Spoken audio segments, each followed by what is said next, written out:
మన అపరాధముల నిమిత్తము అప్పగింపబడి మనము నీతిమంతులముగా తీర్చబడుటకై లేపబడిన మన ప్రభు అయిన యేసుక్రీస్తు నామంలో మన తండ్రి అయిన దేవునికి స్తుతులు స్తోత్రములు. సహోదరులందరికీ వందనములు. ప్రియులారా, మనము ధర్మశాస్త్రము అను ప్రధాన అంశం గురించి నేర్చుకుంటూ ఉన్నాము. దానిలో భాగంగా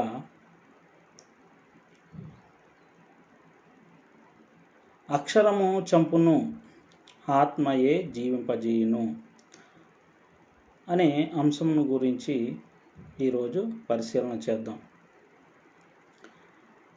మనము ఈరోజు పరిశీలన చేయబోయేటువంటి అంశము అక్షరము చంపును, ఆత్మయే జీవింపజేయును.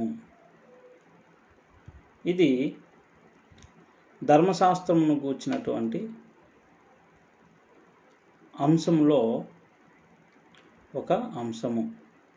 అక్షరము చంపును, ఆత్మయే జీవింపజేయును. అక్షరము అనే ఈ మాట ధర్మశాస్త్రమును గూర్చి వ్రాయబడినటువంటి మాట. అక్షరము అనగా ధర్మశాస్త్రము. అక్షరము చంపును, ధర్మశాస్త్రము చంపేదిగా ఉంది. అక్షరము చంపును, అక్షరం అనగా ధర్మశాస్త్రము అని తెలుసుకున్నాము. మరి ధర్మశాస్త్రము చంపును అని ఇక్కడ వ్రాయబడింది. అయితే దేనిని చంపుతుంది? ఎందుకు చంపుతుంది? ఇది అంటే ధర్మశాస్త్రము ఎందుకు చంపేదిగా ఉంది అనేటువంటి విషయాన్ని మనం పరిశీలన చేయాలి. మనం కొరింథీయులకు రాసినటువంటి పత్రిక, 2వ పత్రిక 3వ అధ్యాయము 6వ వచనంలో మనము చూసినట్లయితే, కొరింథీయులకు రాసినటువంటి 2వ పత్రిక 3వ అధ్యాయము 6వ వచనం, ఆయనే మమ్మును క్రొత్త నిబంధనకు అనగా అక్షరమునకు కాదు గాని ఆత్మకే పరిచారకులమౌటకు మాకు సామర్థ్యము కలిగించి ఉన్నాడు. అక్షరము చంపును గాని ఆత్మ జీవింపజేయును. ఈ వచన భాగంలో మనం పరిశీలన చేసినట్లయితే అక్షరము చంపును అని వ్రాయబడి ఉంది, ఆత్మ జీవింపజేయును అని వ్రాయబడి ఉంది. మరి అక్షరము అనగా ఇక్కడ మనము గుర్తించవలసినటువంటి విషయం ఏమిటి అని అంటే, అక్షరము అని అనగా ఇక్కడ ధర్మశాస్త్రము. ఏది ధర్మశాస్త్రం ఏది అని అంటే, దేవుడు మోషే ద్వారా ఒకప్పుడు దేవుని జనాంగంగా పిలువబడినటువంటి వారికి చట్టముగా ఇచ్చినటువంటిది అనేటువంటి విషయాన్ని మనం పరిశీలన చేయాలి. బైబిల్లో ఉన్నటువంటి 66 పుస్తకాలలో మొదటి 5 పుస్తకములలో మాత్రమే ఈ ధర్మశాస్త్రం గూర్చినటువంటి విషయాలు ఉన్నాయి. అంటే ఇక్కడ దేవుని జనాంగంగా పిలువబడినటువంటి ఇజ్రాయేలీలు ఆజ్ఞగా అనుసరించి జీవించటానికి గాను ఒక చట్టము దేవుని చేత మోషే ద్వారా ఇజ్రాయేలీలకు ఇవ్వబడింది. దానినే ధర్మశాస్త్రము అని అంటాము. అయితే ఇక్కడ మనం పరిశీలన చేసినట్లయితే అక్షరము చంపును అని వ్రాయబడి ఉంది, అంటే ధర్మశాస్త్రము చంపును అని వ్రాయబడి ఉంది. మరి ధర్మశాస్త్రము చంపును అని వ్రాయబడి ఉంది కదా, దేనిని చంపుతుంది? ఎందుకు చంపుతుంది అని పరిశీలన చేసినట్లయితే, మనమై ఉన్నటువంటి ఆత్మ, నేను నీవు మనము అయి ఉన్నటువంటి ఆత్మ ఏదైతే ఉందో అది చంపబడుతుంది అని ఇక్కడ వ్రాయబడి ఉంది. అక్షరము చంపును, అక్షరము చంపుతుంది అని వ్రాయబడి ఉంది. మరి ఆత్మ జీవింపజేస్తుంది అని వ్రాయబడి ఉంది. అక్షరం అయితే చంపుతుందట, మరి ఆత్మ జీవింపజేస్తుంది అని వ్రాయబడి ఉంది. మరి అక్షరము అని అంటే ఇక్కడ ధర్మశాస్త్రము, దీనినే మరి పాత నిబంధన లేదా మొదటి నిబంధన అని అంటారు. మరి ఆత్మ జీవింపజేయును అని వ్రాయబడి ఉంది కదా. మరి ఆత్మ అంటే ఏమిటి అని పరిశీలన చేసినట్లయితే క్రొత్త నిబంధన. ఆత్మ అంటే ఇక్కడ క్రొత్త నిబంధన. మరి క్రొత్త నిబంధన నేను, నీవు, మనము అయి ఉన్నటువంటి ఈ ఆత్మను జీవింపజేసేదిగా ఉంది అని వ్రాయబడి ఉంది. పరిశీలన చేద్దాం మనం. ఇక్కడ అక్షరము దేనిని గూర్చి వ్రాయబడిన మాట అని అంటే ధర్మశాస్త్రం గూర్చి వ్రాయబడినటువంటి మాట అని మనం గుర్తించాలి. తర్వాత ఆత్మ అనేటువంటి మాట దేనిని గూర్చి వ్రాయబడినటువంటిది అని పరిశీలన చేసినట్లయితే ఆత్మ అనే ఈ మాట క్రొత్త నిబంధనను గూర్చి వ్రాయబడినటువంటి మాట. అక్షరము చంపును అంటే ధర్మశాస్త్రము చంపును, ఆత్మ జీవింపజేయును అంటే క్రొత్త నిబంధన జీవింపజేసేదిగా ఉంది. మరి అక్షరమును గూర్చి అంటే ధర్మశాస్త్రమునకు సంబంధించినటువంటి పరిచర్యను గూర్చి శిక్షావిధికి కారణమైన పరిచర్య అని వ్రాయబడి ఉంది. మరి ఆత్మ అంటే ఇక్కడ మనం పరిశీలన చేసి గ్రహించవలసినటువంటి విషయము, ఆత్మ అనే మాట క్రొత్త నిబంధనను గూర్చి వ్రాయబడినటువంటి మాట. మరి క్రొత్త నిబంధనకు సంబంధించినటువంటి పరిచర్య నీతికి కారణమైన పరిచర్య అని వ్రాయబడి ఉంది. అక్షరము అనగా ఇక్కడ ధర్మశాస్త్రము మహిమ గలది అని, క్రొత్త నిబంధన అత్యధికమైన మహిమ గలది అని వ్రాయబడి ఉన్నది. అలాగనే ధర్మశాస్త్రము తగ్గిపోయే మహిమ గలది అని వ్రాయబడి ఉంది. ఆత్మ అంటే ఇక్కడ క్రొత్త నిబంధన నిలిచే మహిమ గలది అని వ్రాయబడి ఉంది. తరువాత ఈ ధర్మశాస్త్రమును గూర్చి పాప మరణ నియమము అని వ్రాయబడి ఉంది. క్రొత్త నిబంధనను గూర్చి జీవమునిచ్చు ఆత్మ యొక్క నియమము అని వ్రాయబడి ఉంది. ఇంకా మనం పరిశీలన చేసినట్లయితే ఈ ధర్మశాస్త్రము శరీరానుసారముగా నెరవేర్చు ఆజ్ఞలు గలదిగా ఉంది. ధర్మశాస్త్రంలో ఎట్టి ఆజ్ఞలు ఉన్నాయి అనంటే శరీరానుసారంగా నెరవేర్చు ఆజ్ఞలు శరీరానుసారంగా నెరవేర్చు ఆజ్ఞలు కలిగినటువంటిది ధర్మశాస్త్రం అని వ్రాయబడి ఉంది ధర్మశాస్త్రం గురించి. మరి క్రొత్త నిబంధనను గురించి వ్రాయబడినటువంటి మాట నాశనం లేని జీవమునకున్న శక్తిని బట్టి నియమింపబడినదిగా మరి క్రొత్త నిబంధన మనకు కనిపిస్తుంది. అంటే మనం ప్రధానంగా పరిశీలన చేయవలసినటువంటి విషయం ఏమిటి అనంటే ఇక్కడ కొరింథీయులకు రాసినటువంటి 2వ పత్రిక, అపోస్తలుడైన పౌలు కొరింథీయులకు రాసినటువంటి 2వ పత్రికలో 3వ అధ్యాయము 6వ వచనంలో అక్షరము చంపును గాని ఆత్మ జీవింపజేయును అనేటువంటి ఈ వచనములో ఈ మాటలో అక్షరము అనేది ధర్మశాస్త్రమును గూర్చి వ్రాయబడినటువంటి మాట అని, అది చంపును అని, ఆత్మ అనేది క్రొత్త నిబంధనను గూర్చి వ్రాయబడినటువంటి మాట అని, అది జీవింపజేయును అని మనము గ్రహించాలి. అంటే ఇక్కడ అక్షరము అంటే ఇక్కడ ధర్మశాస్త్రము, ఆత్మ అంటే క్రొత్త నిబంధన. అక్షరము చంపును, ఆత్మ జీవింపజేయును. ధర్మశాస్త్రము చంపేదిగా ఉంది, ఆత్మ జీవింపజేసేదిగా ఉంది. మరి పరిశీలన చేద్దాం. మరి అక్షరము అనేటువంటిది ధర్మశాస్త్రమును గూర్చి రాయబడినటువంటి మాట అని మనం ఎలా గ్రహించాలి అనంటే అదే అధ్యాయంలో 3వ వచనంలో మనం పరిశీలన చేసినట్లయితే రాతి పలకల మీద కానీ సిరాతో కానీ వ్రాయబడక మెత్తని హృదయములు అను పలకల మీద జీవము గల దేవుని ఆత్మతో మా పరిచర్య మూలంగా వ్రాయబడిన క్రీస్తు పత్రికయే ఉన్నారని మీరు తేటపరచబడుచున్నారు అనేటువంటి మాట మనం ఇక్కడ చూడగలుగుతున్నాం. అంటే అక్షరము అనేటువంటిది దేనికి సంబంధించినటువంటి పరిచర్య అంటే అక్షరము అనగా మనము చూసాం ఏంటి, ఇది ధర్మశాస్త్రము.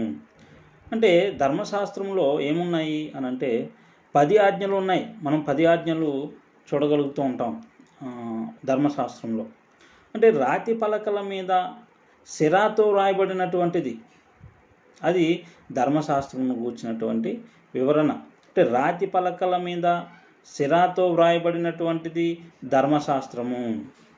అయితే ఇక్కడ ఈ పత్రికను రాస్తూ చెబుతూ ఉన్నాడు, రాతి పలకల మీద కానీ సిరాతో కానీ రాయబడక అని చెప్తూ, మరి దేంతో రాయబడినటువంటిది ఈ పరిచర్య, దేనికి సంబంధించిన పరిచర్య అని అంటే ఇక్కడ చెబుతూ ఉన్నాడు,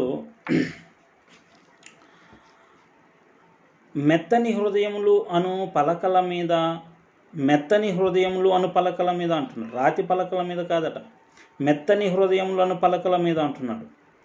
జీవము గల దేవుని ఆత్మతో అంటున్నాడు, సిరాతో కాదు అంటున్నాడు. అంటే ధర్మశాస్త్రమును కూర్చున్నటువంటి పరిచర్య ఎటువంటిది, దేనికి సంబంధించిన పరిచర్య, అది ఏంటి, అది ఎటువంటిది అని అంటే రాతి పలకల మీద సిరాతో రాయబడినటువంటిది.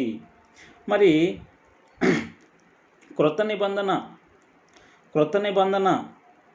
అంటే ఆత్మగా ఏదైతే ఇక్కడ రాయబడి ఉందో, ఆత్మని దేనిని గూర్చి రాస్తూ ఉన్నాడో ఆ క్రొత్త నిబంధనను గూర్చి, దాని పరిచర్యను గూర్చి చెప్తూ ఉన్నాడు. మెత్తని హృదయములు అను పలకల మీద జీవము గల దేవుని ఆత్మతో అంటూ ఉన్నాడు. మా పరిచర్య మూలముగా వ్రాయబడిన క్రీస్తు పత్రికే ఉన్నారని మీరు తేటపరచబడుచున్నారు అంటున్నాడు. అంటే క్రైస్తవులు ఇక్కడ క్రీస్తు పత్రికే ఉన్నారు అంటూ ఉన్నాడు. అంటే ఇక్కడ క్రీస్తు మరణ సమాధి పునరుద్ధానం గూర్చి ప్రకటన చేస్తున్నటువంటి, బోధించుచూ ఉన్నటువంటి ఈ అపోస్తలుల పరిచర్యను బట్టి ఇక్కడ క్రైస్తవులు ఎలా ఉన్నారు అనంటే క్రీస్తు పత్రికే ఉన్నారు అని మనం ఈ వచనం బట్టి చూడగలుగుతున్నాం. అంటే ఇక్కడ మనం పరిశీలన చేసేటువంటి విషయం ఏమిటంటే అక్షరము చంపును గాని ఆత్మ జీవింపజేయును అంటూ ఉన్నాడు. కాబట్టి అంటే అక్షరము అనేది దేనిని గూర్చి ఇక్కడ రాస్తూ ఉన్నాడు, అక్షరము అని అంటే దేనిని గూర్చి రాస్తూ ఉన్నాడు అంటే ధర్మశాస్త్రం గూర్చి రాస్తూ ఉన్నాడు. ఈ అధ్యాయంలో ధర్మశాస్త్రము అంటే మొదటి నిబంధన లేదా పాత నిబంధన మరియు క్రొత్త నిబంధన, ఈ రెండింటి గల మధ్య వ్యత్యాసాన్ని తెలియజేస్తూ ఉంటాడు. కాబట్టి ఇక్కడ మనం పరిశీలన చేయవలసినటువంటి విషయం ఏమిటనంటే అక్షరము అనంటే ధర్మశాస్త్రము, ఆత్మ అనంటే క్రొత్త నిబంధన అనేటువంటి విషయాన్ని మనం పరిశీలన చేయాలి. మరి ఈ క్రొత్త నిబంధన ఎవరి ద్వారా ఇవ్వబడింది, ఎవరి ద్వారా ప్రకటింపబడింది అని అంటే ధర్మశాస్త్రము మోషే ద్వారా అనుగ్రహింపబడింది అనే విషయాన్ని మనం చూసాం. కృపయు సత్యమును యేసుక్రీస్తు ద్వారా కలిగెను అనే మాటను కూడా మనం చూసాం. అయితే మరి ఇక్కడ క్రొత్త నిబంధన అంటే కృపయు సత్యము యేసుక్రీస్తు ద్వారా కలిగెను. కృపయు సత్యము అంటే ఇక్కడ క్రొత్త నిబంధన, ఈ క్రొత్త నిబంధన యేసుక్రీస్తు ద్వారా కలిగెను. మరి ధర్మశాస్త్రం అయితే మోషే ద్వారా అనుగ్రహింపబడెను. ఈ క్రొత్త నిబంధన ఏ విధంగా ప్రకటింపబడింది అని మనం పరిశీలన చేసినట్లయితే పేతురు రాసినటువంటి మొదటి పత్రిక 1వ అధ్యాయము 12వ వచనంలో పేతురు రాసినటువంటి, అపోస్తలుడైన పేతురు రాసినటువంటి పత్రిక, మొదటి పత్రిక 1వ అధ్యాయం 12వ వచనంలో రాయబడినటువంటి మాటను మనం పరిశీలన చేసినట్లయితే పరలోకము నుండి పంపబడిన పరిశుద్ధాత్మ వలన మీకు సువార్త ప్రకటించిన వారి ద్వారా మీకిప్పుడు తెలియపరచబడిన ఈ సంగతుల విషయమై అని రాయబడింది. అంటే పరిశుద్ధాత్మ వలన మీకు సువార్త ప్రకటించిన వారి ద్వారా అంటున్నారు. అపోస్తలులు ఇక్కడ సువార్తను ప్రకటించారు. ఆ సువార్తను వారు ఎలా ప్రకటించారు అని అంటే పరిశుద్ధాత్మని వలన ప్రకటించారు. ఆ పరిశుద్ధాత్మ ఎక్కడి నుండి పంపబడ్డాడు అని అంటే పరలోకం నుండి పంపబడ్డాడు. అంటే పరలోకం నుండి పంపబడినటువంటి పరిశుద్ధాత్మ వలన అపోస్తలులు సువార్తను ప్రకటించారు. వారు చెప్పినటువంటి మాట అంటే అపోస్తలుడైన పౌలు ఏమని చెబుతూ ఉన్నాడు ఇక్కడ అని అంటే, అక్షరమునకు కాదు మేము పరిచారకులము అని చెబుతూ మేము క్రొత్త నిబంధనకు పరిచారకులము అంటున్నాడు. ఆత్మకే పరిచారకులము అంటున్నాడు. అంటే 6వ వచనంలో మనం పరిశీలన చేసినట్లయితే కొరింథీయులకు రాసినటువంటి పత్రిక 2వ అధ్యాయము 2వ పత్రిక 3వ అధ్యాయము 6వ వచనంలో కొరింథీయులకు రాసినటువంటి పత్రిక 2వ పత్రిక 3వ అధ్యాయము 6వ వచనంలో ఆయనే మమ్మును క్రొత్త నిబంధనకు అని చెప్తూ అనగా అని వివరణ ఇస్తూ ఉన్నాడు. క్రొత్త నిబంధనకు అని అక్షరమునకు కాదు అంటున్నాడు. అంటే క్రొత్త నిబంధన అక్షరము రెండింటికి గల మధ్య వ్యత్యాసాన్ని తెలుపుతూ ఉన్నాడు. మమ్మును అంటే ఆయనే మమ్మును ఇక్కడ మనం పరిశీలన చేసినట్లయితే ఆయనే మమ్మును క్రొత్త నిబంధనకు అనగా అక్షరమునకు కాదు కానీ ఆత్మకే పరిచారకులమౌటకు మాకు సామర్థ్యము కలిగించి ఉన్నాడు. ఆయనే మాకు సామర్థ్యం కలిగించి ఉన్నాడు అంటున్నాడు. ఆయనే అంటే దేవుడే మాకు సామర్థ్యం కలిగించి ఉన్నాడు. దేనికి అని అంటే పరిచారకులమౌటకు అని చెబుతూ క్రొత్త నిబంధనకు అనగా ఆత్మకు అని చెప్తున్నాడు. అక్షరమునకు కాదు అంటున్నాడు. అంటే ధర్మశాస్త్రమునకు కాదు, ఆత్మకే మమ్మను మాకు సామర్థ్యం కలిగించి ఉన్నాడు, మేము పరిచారకులమౌటకు అని చెబుతున్నాడు. అంటే పరలోకము నుండి పంపబడినటువంటి పరిశుద్ధాత్మను పొందుకున్నటువంటి అపోస్తలులు సువార్తను ప్రకటన చేశారు. వారు చెప్పినటువంటి మాట ఏమిటి అంటే, మేము పరిచారకులము, మేము క్రొత్త నిబంధనకు అనగా ఆత్మకు పరిచారకులము అని చెప్తూ ఉన్నారు. అక్షరమునకు కాదు అని చెబుతూ అక్షరము చంపును కానీ ఆత్మ జీవింపజేయును అంటున్నాడు. ఇక్కడ ఆత్మ అంటే క్రొత్త నిబంధన జీవింపజేయును అంటున్నాడు. ధర్మశాస్త్రము చంపును అంటున్నాడు. అంటే ధర్మశాస్త్రం అనగా ఇక్కడ మనం పరిశీలన చేసాం. ధర్మశాస్త్రము మోషే ద్వారా అనుగ్రహింపబడిను. ఎవరికి అనంటే ఇశ్రాయేలీలకు. ఎప్పుడు అనంటే ఒకప్పుడు దేవుని జనాంగంగా పిలువబడినటువంటి ఇశ్రాయేలీలకు ఇవ్వబడినటువంటి ఆజ్ఞలు, విధులు, చట్టము, కట్టడలు, శాసనములు, నిబంధనలు ఇవే ధర్మశాస్త్రం. ఆ ధర్మశాస్త్రము చంపేదిగా ఉంది అంటూ ఉన్నాడు. అయితే మనం పరిశీలన చేస్తూ ఉన్నాం. ఇక్కడ ఆత్మ జీవింపజేయును అన్నాడు కదా. ఈ ఆత్మ అంటే క్రొత్త నిబంధనను గూర్చి వ్రాయబడినటువంటి మాట అని మనం పరిశీలన చేసాం. ఈ క్రొత్త నిబంధన ఎవరి ద్వారా ఇది ప్రకటింపబడింది అని అంటే మనం చూసాం.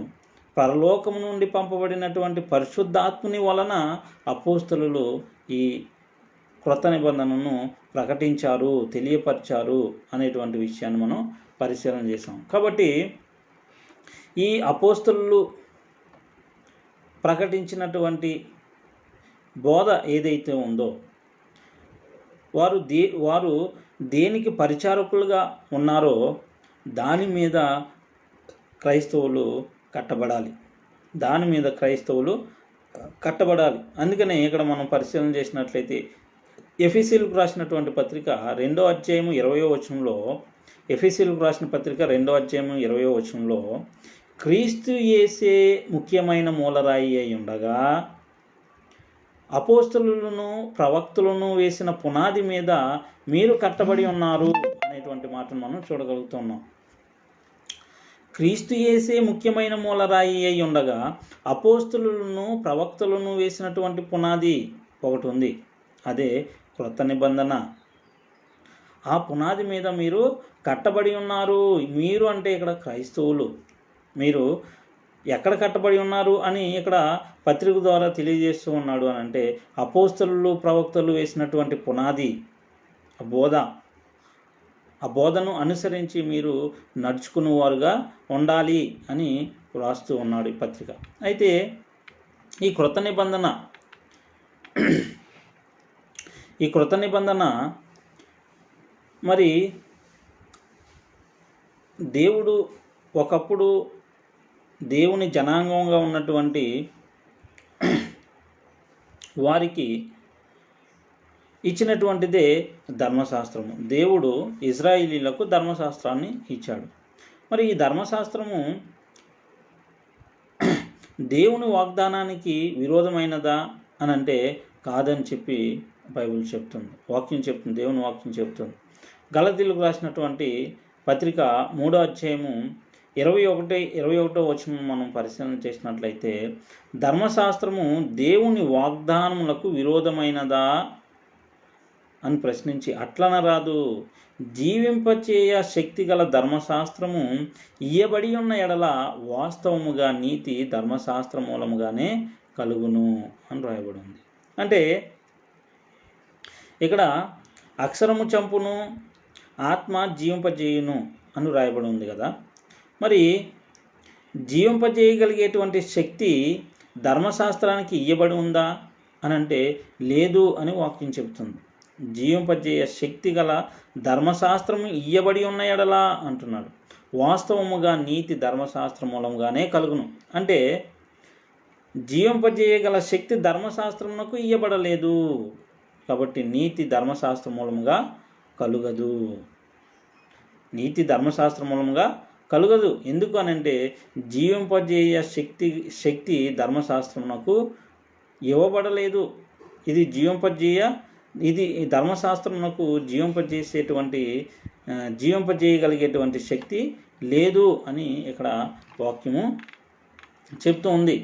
మరి ఈ ధర్మశాస్త్రం గురించి మనం పరిశీలన చేసినట్లయితే ఇది మరి మహిమ లేనిదా అని అంటే మహిమ గలదని వాక్యం చెబుతుంది.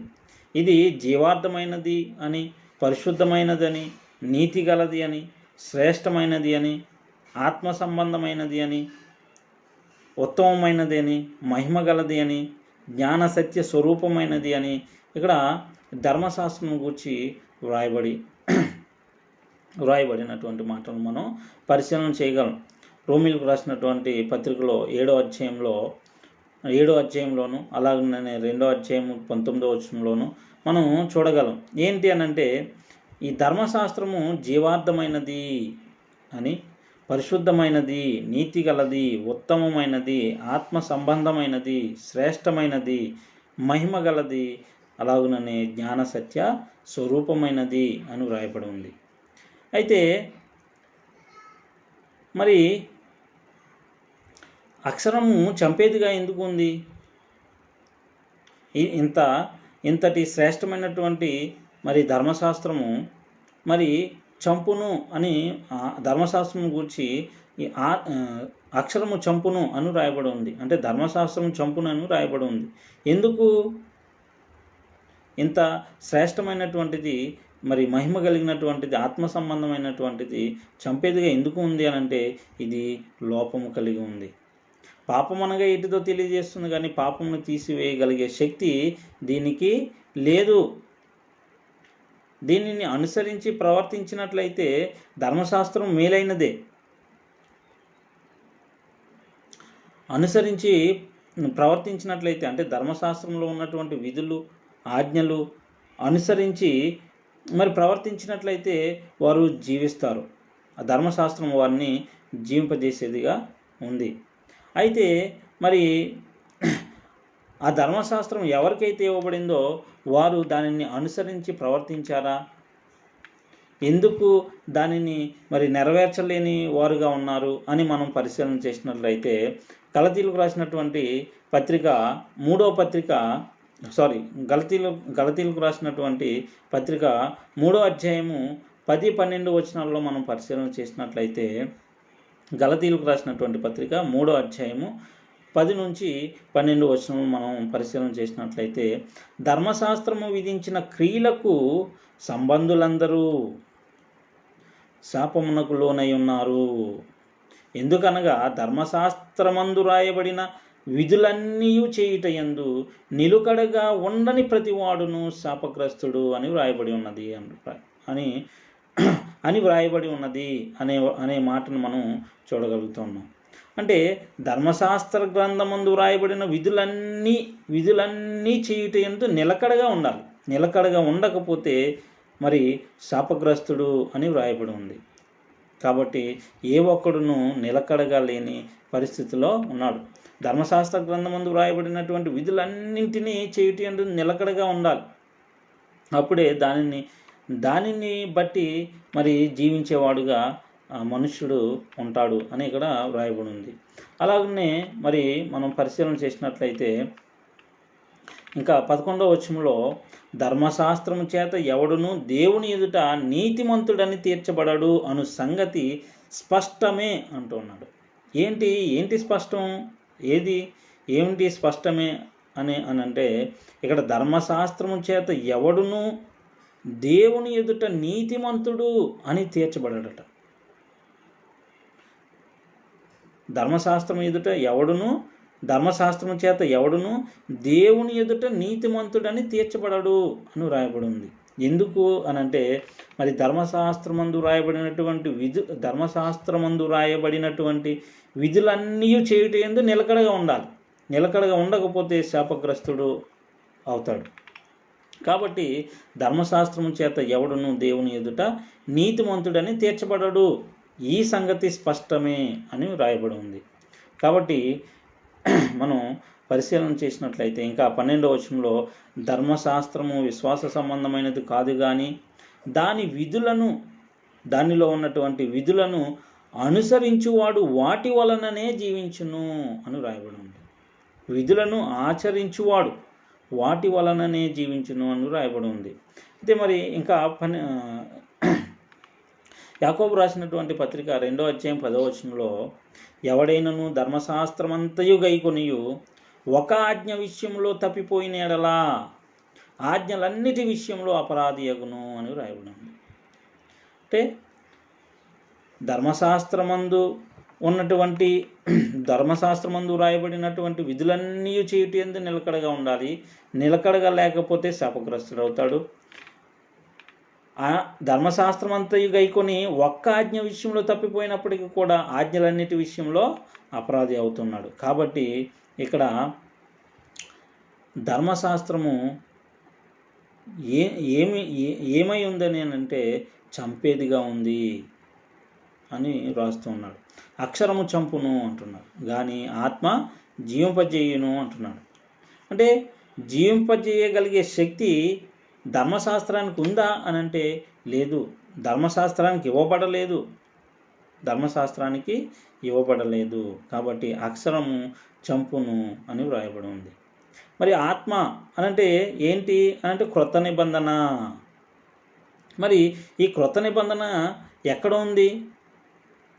ఆత్మ అనంటే ఈ మాట దేనిని గూర్చి వ్రాయబడినటువంటిది అని అంటే క్రొత్త నిబంధనను గూర్చి వ్రాయబడినటువంటిది. ఈ క్రొత్త నిబంధన ఎక్కడ ఉంది అని మనం పరిశీలన చేసినట్లయితే, ఇక్కడ కొరింథీయులకు రాసినటువంటి పత్రిక 2వ పత్రికలో 3వ అధ్యాయం 6వ వచనంలో ధర్మశాస్త్రమును గూర్చి క్రొత్త నిబంధనను గూర్చి, అంటే ఇక్కడ మొదటి నిబంధన, 2వ నిబంధన, ధర్మశాస్త్రము, క్రొత్త నిబంధన, లేదా ఇక్కడ అక్షరము అనంటే మొదటి నిబంధన, పాత నిబంధన, ధర్మశాస్త్రము అని మనం గ్రహించాలి. రెండవదిగా ఆత్మ అనంటే క్రొత్త నిబంధన అని మనం గ్రహించాలి. ఈ రెండింటికి మధ్య గల వ్యత్యాసాన్ని తెలియజేస్తూ ఉన్నాడు ఇక్కడ అపోస్తలుడైన పౌలు కొరింథీయులకు రాసినటువంటి 2వ పత్రికలో 3వ అధ్యాయము 6వ వచనం నుండి మనం పరిశీలన చేసినట్లయితే, ఆయనే మమ్మను క్రొత్త నిబంధనకు అనగా అక్షరమునకు కాదు గాని ఆత్మకే పరిచారకులము అవుటకు మాకు సామర్థ్యము కలిగించి ఉన్నాడు. దేవుడే మాకు సామర్థ్యం కలిగించి ఉన్నాడు. దేనికి అనంటే పరిచారకులు మౌటకు అంటున్నాడు. దేనికి అనంటే ఆత్మకే అంటున్నాడు. ఆత్మ అంటే అక్కడ క్రొత్త నిబంధన అంటున్నాడు, అక్షరమునకు కాదు అంటున్నాడు. ఇంకా మనం పరిశీలన చేసినట్లయితే అక్షరము చంపును కానీ ఆత్మ జీవింపజేయును అంటున్నాడు. మరణ కారణముకు పరిచర్య రాళ్ళ మీద చెక్కబడిన అక్షరములకు సంబంధించినది అంటున్నాడు. అంటే మనం పరిశీలన చేసినట్లయితే రాళ్ళ మీద చెక్కబడిన అక్షరములకు సంబంధించినది ఏంటి అనంటే మరణ కారణముకు పరిచర్య. రాళ్ళ మీద చెక్కబడినటువంటి అక్షరములకు అంటే రాళ్ళ మీద చెక్కబడిన అక్షరములు అంటే ధర్మశాస్త్రము, దీనికి సంబంధించినటువంటి పరిచర్య మరణ కారణముకు పరిచర్య అంటూ ఉన్నాడు. ఇదే మహిమతో ఇది సంబంధించి ఈ మరణ కారణముకు పరిచర్య రాళ్ళ మీద చెక్కబడిన అక్షరములకు సంబంధించినదైనను మహిమతో కూడినదాయను అంటున్నాడు. ధర్మశాస్త్రము మహిమ గలదే, ఇది మరణ కారణముకు పరిచర్య అయినప్పటికీ కూడా ఇది మహిమ గలదే అని చెబుతూ ఇంకేమని చెప్తున్నాడు ఇక్కడ, అందుకే మోషే ముఖం మీద ప్రకాశించుచుండిన ఆ మహిమ తగ్గిపోయినదైనను ఇశ్రాయేలీలు అతని ముఖము తేరి చూడలేకపోయిరి అని చెప్పి ఇట్లుండగా అని చెప్తూ ఆత్మ సంబంధమైన పరిచర్య అంటున్నాడు. మరణ కారణముకు పరిచర్యను గురించి ముందు చెప్పాడు. ధర్మశాస్త్రమునకు సంబంధించినటువంటి పరిచర్య అది మహిమ గలదే అని చెప్పాడు. మరి ఇప్పుడు ఆత్మకు సంబంధించిన పరిచర్య అంటే క్రొత్త నిబంధనకు సంబంధించినటువంటి పరిచర్యను గురించి చెబుతూ ఉన్నాడు. ఆత్మ సంబంధమైన పరిచర్య ఎంత మహిమ గలదై ఉండును అంటున్నాడు. క్రొత్త నిబంధనకు సంబంధించినటువంటి పరిచర్య ఆత్మ సంబంధమైన పరిచర్య అంటున్నాడు. మరి ధర్మశాస్త్రమునకు సంబంధించినటువంటి పరిచర్య మరణ కారణముకు పరిచర్య అంటూ ఉన్నాడు. 9వ వచనంలో శిక్షావిధికి కారణమైన పరిచర్యయే మహిమగలదైతే అంటున్నాడు. మరణ కారణముకు పరిచర్య ధర్మశాస్త్రమునకు సంబంధించినటువంటి పరిచర్య, శిక్షావిధికి కారణమైనటువంటి పరిచర్య ధర్మశాస్త్రమునకు సంబంధించినటువంటి పరిచర్య. మరి అలాగనే ఇక్కడ నీతికి కారణమైన పరిచర్య అంటున్నాడు. నీతికి కారణమైన పరిచర్య ఏంటిది అని అంటే క్రొత్త నిబంధనకు సంబంధించినటువంటి పరిచర్య. ఇది ఎంత అధికమైన మహిమ గలది అంటున్నాడు. ఇది ఎంత మహిమ గలది, అధికమైన మహిమ గలది అంటున్నాడు. ధర్మశాస్త్రమునకు సంబంధించినది మహిమ గలది, క్రొత్త నిబంధనకు సంబంధించినటువంటి పరిచర్య అధికమైన మహిమ గలది అని చెబుతున్నాడు. అత్యధికమైన మహిమ దీనికి ఉండుట వలన ఇంతకు మునుపు, ఇప్పుడు కాదు ఇంతకు మునుపు, ఏది ధర్మశాస్త్రము ఇంతకు మునుపు మహిమ గలదిగా ఉంది. ఇంతకు మునుపు మహిమ గలదిగా ఉన్నటువంటి ధర్మశాస్త్రము ఏం చేయబడింది అనంటే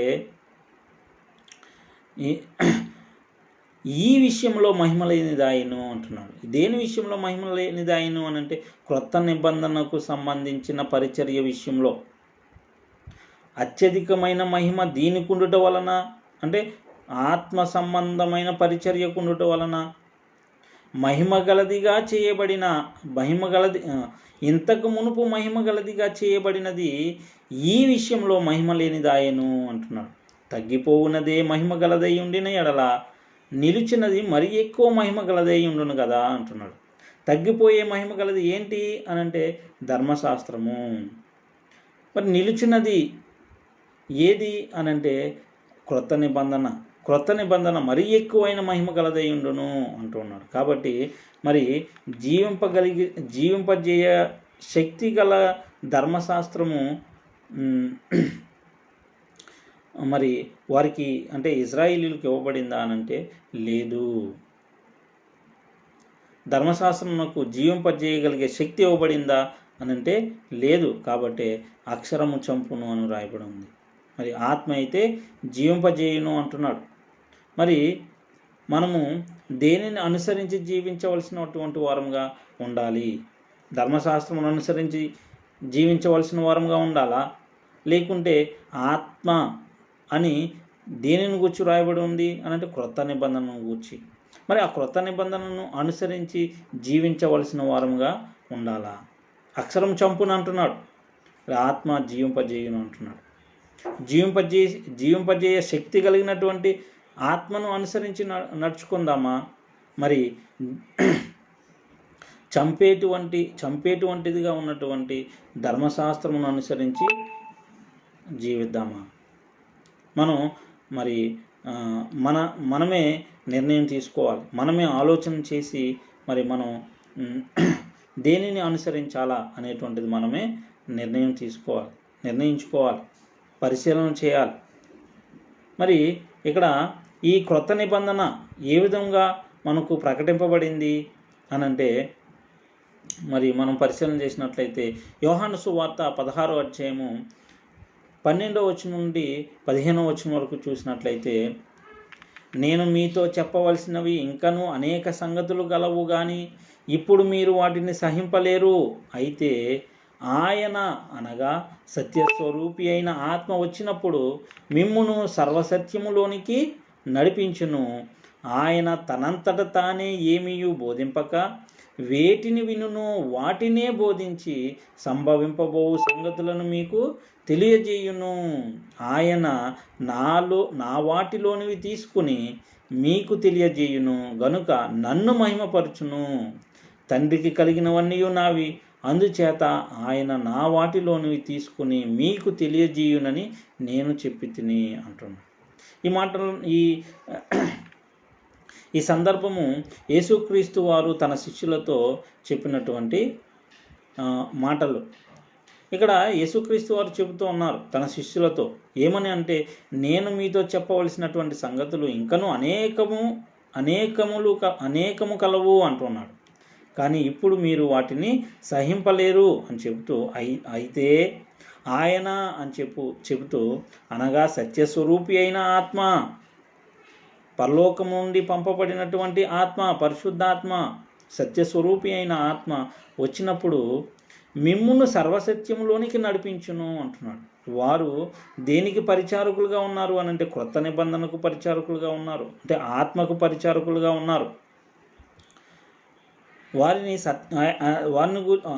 దానిని గురించి ఇక్కడ యేసు ప్రభువు చెబుతూ ఉన్నారు. ఆయన అనగా సత్యస్వరూపి అయిన ఆత్మ వచ్చినప్పుడు మిమ్మల్ని సర్వసత్యంలోనికి నడిపించును. ఆయన తనంతట తానే ఏమీ బోధింపక, పరిశుద్ధాత్ముడు తనంతట తానే ఏమీ బోధింపక వేటిని వినును వాటిని బోధించి సంభవింపబోవు సంగతులను మీకు తెలియజేయును అంటున్నాడు. ఆయన నా వాటిలోనివి తీసుకుని మీకు తెలియజేయును అంటున్నాడు. ఈ పరిశుద్ధాత్ముడు ఎవరి వాటిలోనివి తీసుకుని తెలియజేస్తాడు సంగతులను అనంటే, యేసుక్రీస్తులోనివి తీసుకుని తెలియజేస్తాడు అని రాయబడింది. కనుక ఆయన నన్ను మహిమపరచును అంటున్నాడు. పరిశుద్ధాత్ముడు యేసుక్రీస్తును మహిమపరుస్తాడట. తండ్రికి కలిగినవన్నీ నావి అంటున్నాడు. తండ్రి కలిగి ఉన్నటువంటివన్నీ యేసుక్రీస్తువి ఇక్కడ చెప్తూ ఉన్నాడు. అందుచేత ఆయన అంటే పరిశుద్ధాత్ముడు నా వాటిలోనివి తీసుకుని మీకు తెలియజేయును అని నేను చెప్పి తిని అంటున్నాడు. అంటే ఇక్కడ మనం పరిశీలన చేసినట్లయితే ఈ క్రొత్త నిబంధన ఏ విధంగా ప్రకటింపబడింది, ఏ విధంగా ఇవ్వబడింది అని అంటే, పరలోకం నుండి పంపబడినటువంటి పరిశుద్ధాత్ముని ద్వారా, ఇక్కడ పరిశుద్ధాత్ముని వలన ఎవరు ప్రకటించారు ఈ క్రొత్త నిబంధనను అని అంటే, అపోస్తలులు ప్రకటించారు. పరలోకం నుండి పంపబడినటువంటి పరిశుద్ధాత్ముని పొందుకున్నటువంటి అపోస్తలులు ఈ క్రొత్త నిబంధనను ప్రకటించారు. అందుకని ఇక్కడ చెబుతున్నాడు. ఇంకా యోహాను సువార్త 14వ అధ్యాయం 26వ వచనంలో, ఆదరణకర్త అనగా తండ్రి నా నామమున పంపబోవు పరిశుద్ధాత్మ అంటున్నాడు. ఎవరు పంపుతారు, ఎవరిని పంపుతారు, ఎవరి నామములో పంపుతారు అని అంటే, తండ్రి పరిశుద్ధాత్మని పంపుతాడట. ఎవరి నామంలో అంటే యేసుక్రీస్తు నామంలో పంపుతాడట. అంటే ఆదరణకర్త ఎవరు అనంటే ఇక్కడ చెబుతూ ఉన్నాడు. అనగా తండ్రి నా నామమున పంపబోవు పరిశుద్ధాత్మ సమస్తమును మీకు బోధిస్తాడు, సమస్తాన్ని బోధిస్తాడు. నేను మీతో చెప్పిన సంగతులన్నింటినీ మీకు జ్ఞాపకము చేయును అంటున్నాడు.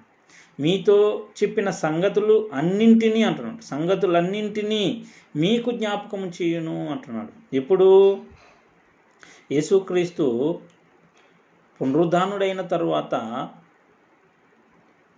మరి ఆత్మను పొందుకున్నటువంటి ఆత్మను అంటే పరలోకం నుండి పంపబడినటువంటి పరిశుద్ధాత్మను పొందుకున్నటువంటి అపోస్తలులు ఇక్కడ యేసుక్రీస్తు అపోస్తలులకి ఏ సంగతులనైతే మరి చెప్పాడో ఆ సంగతులన్నింటినీ మరి ఇక్కడ ప్రకటించారు. అంటే ఎలా అనంటే పరిశుద్ధాత్ముడు వారికి జ్ఞాపకం చేశాడు. అదే విషయాన్ని ఇక్కడ యేసుప్రభు వారు శిష్యులకు చెబుతూ ఉన్నాడు. ఏంటి? ఆదరణకర్త పంపబడతాడు, ఈ తండ్రి ఆదరణకర్తను పంపిస్తాడు, ఆ పంపబో పరిశుద్ధాత్మ మీకు సమస్తాన్ని బోధిస్తాడు అని చెప్తూ ఉన్నాడు. నేను మీతో చెప్పినటువంటి సంగతులన్నింటినీ కూడా మీకు జ్ఞాపకం చేస్తాడు అనేటువంటి విషయాన్ని కూడా ఇక్కడ యేసు ప్రభు వారు తన శిష్యులతో చెబుతూ ఉన్నాడు. కాబట్టి మనం పరిశీలన చేసినట్లయితే ఈ క్రొత్త నిబంధన ఏదైతే ఉందో అది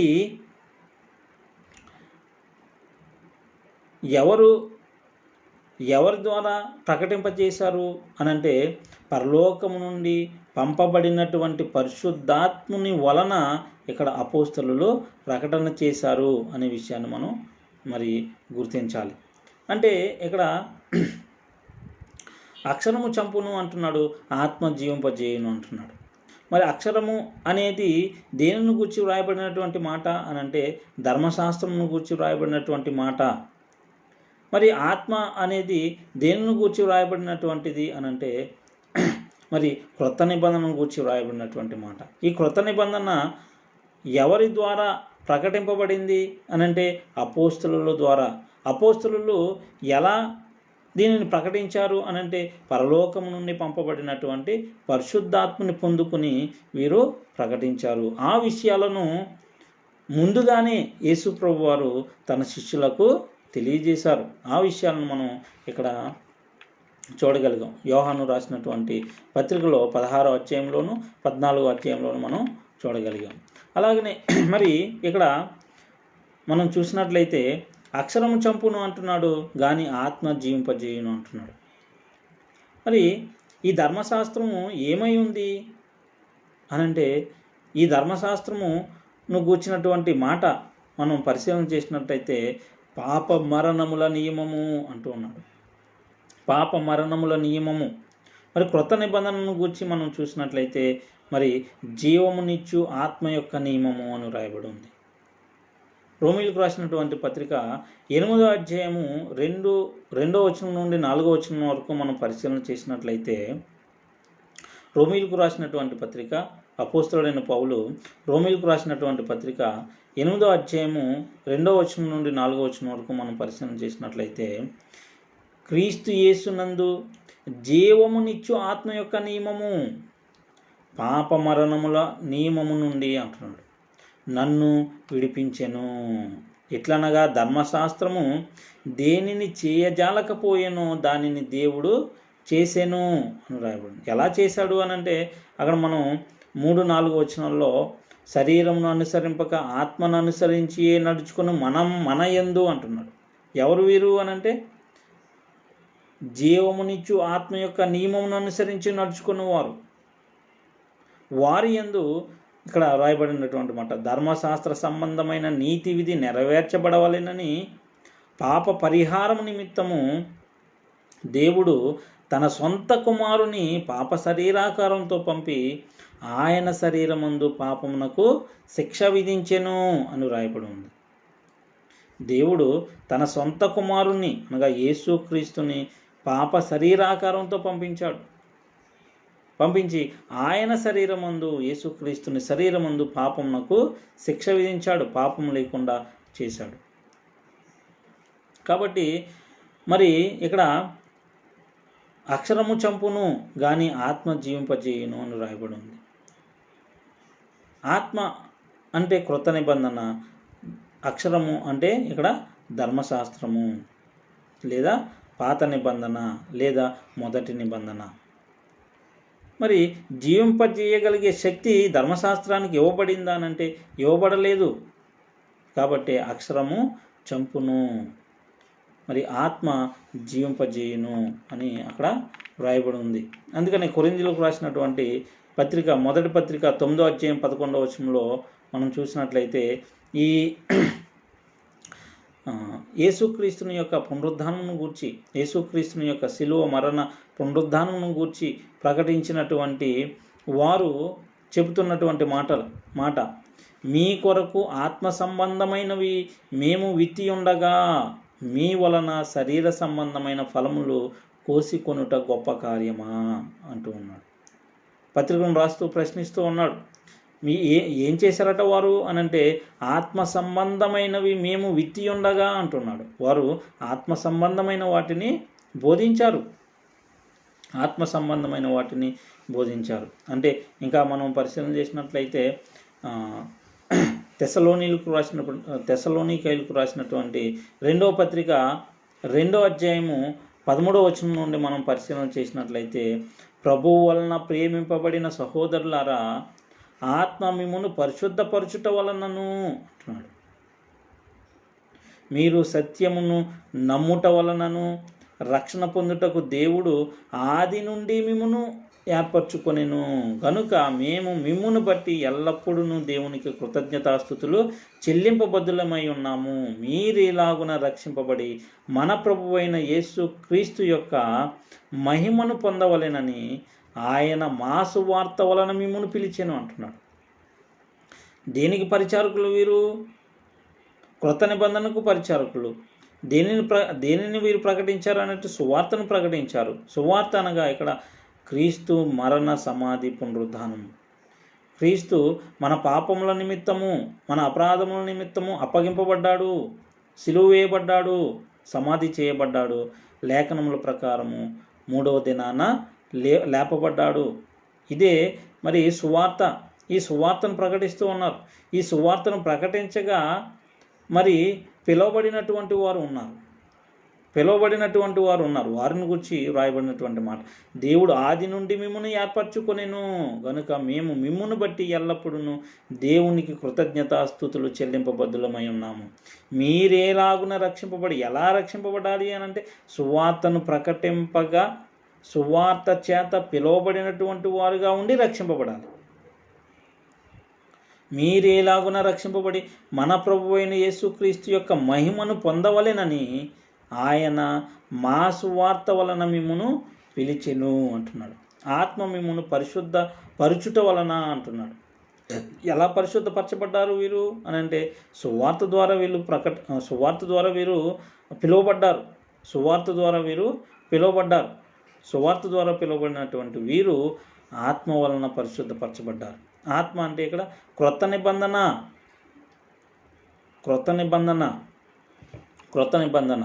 అందుకని ఇక్కడ మనం చూసినట్లయితే గలతీయులకు రాసినటువంటి పత్రిక 5వ అధ్యాయం 18వ వచనంలో మీరు ఆత్మ చేత నడిపింపబడిన ఎడల దేనికి లోనైనటువంటి వారు కారు అని అంటే ధర్మశాస్త్రమునకు లోనైనటువంటి వారు కారు అంటున్నాడు.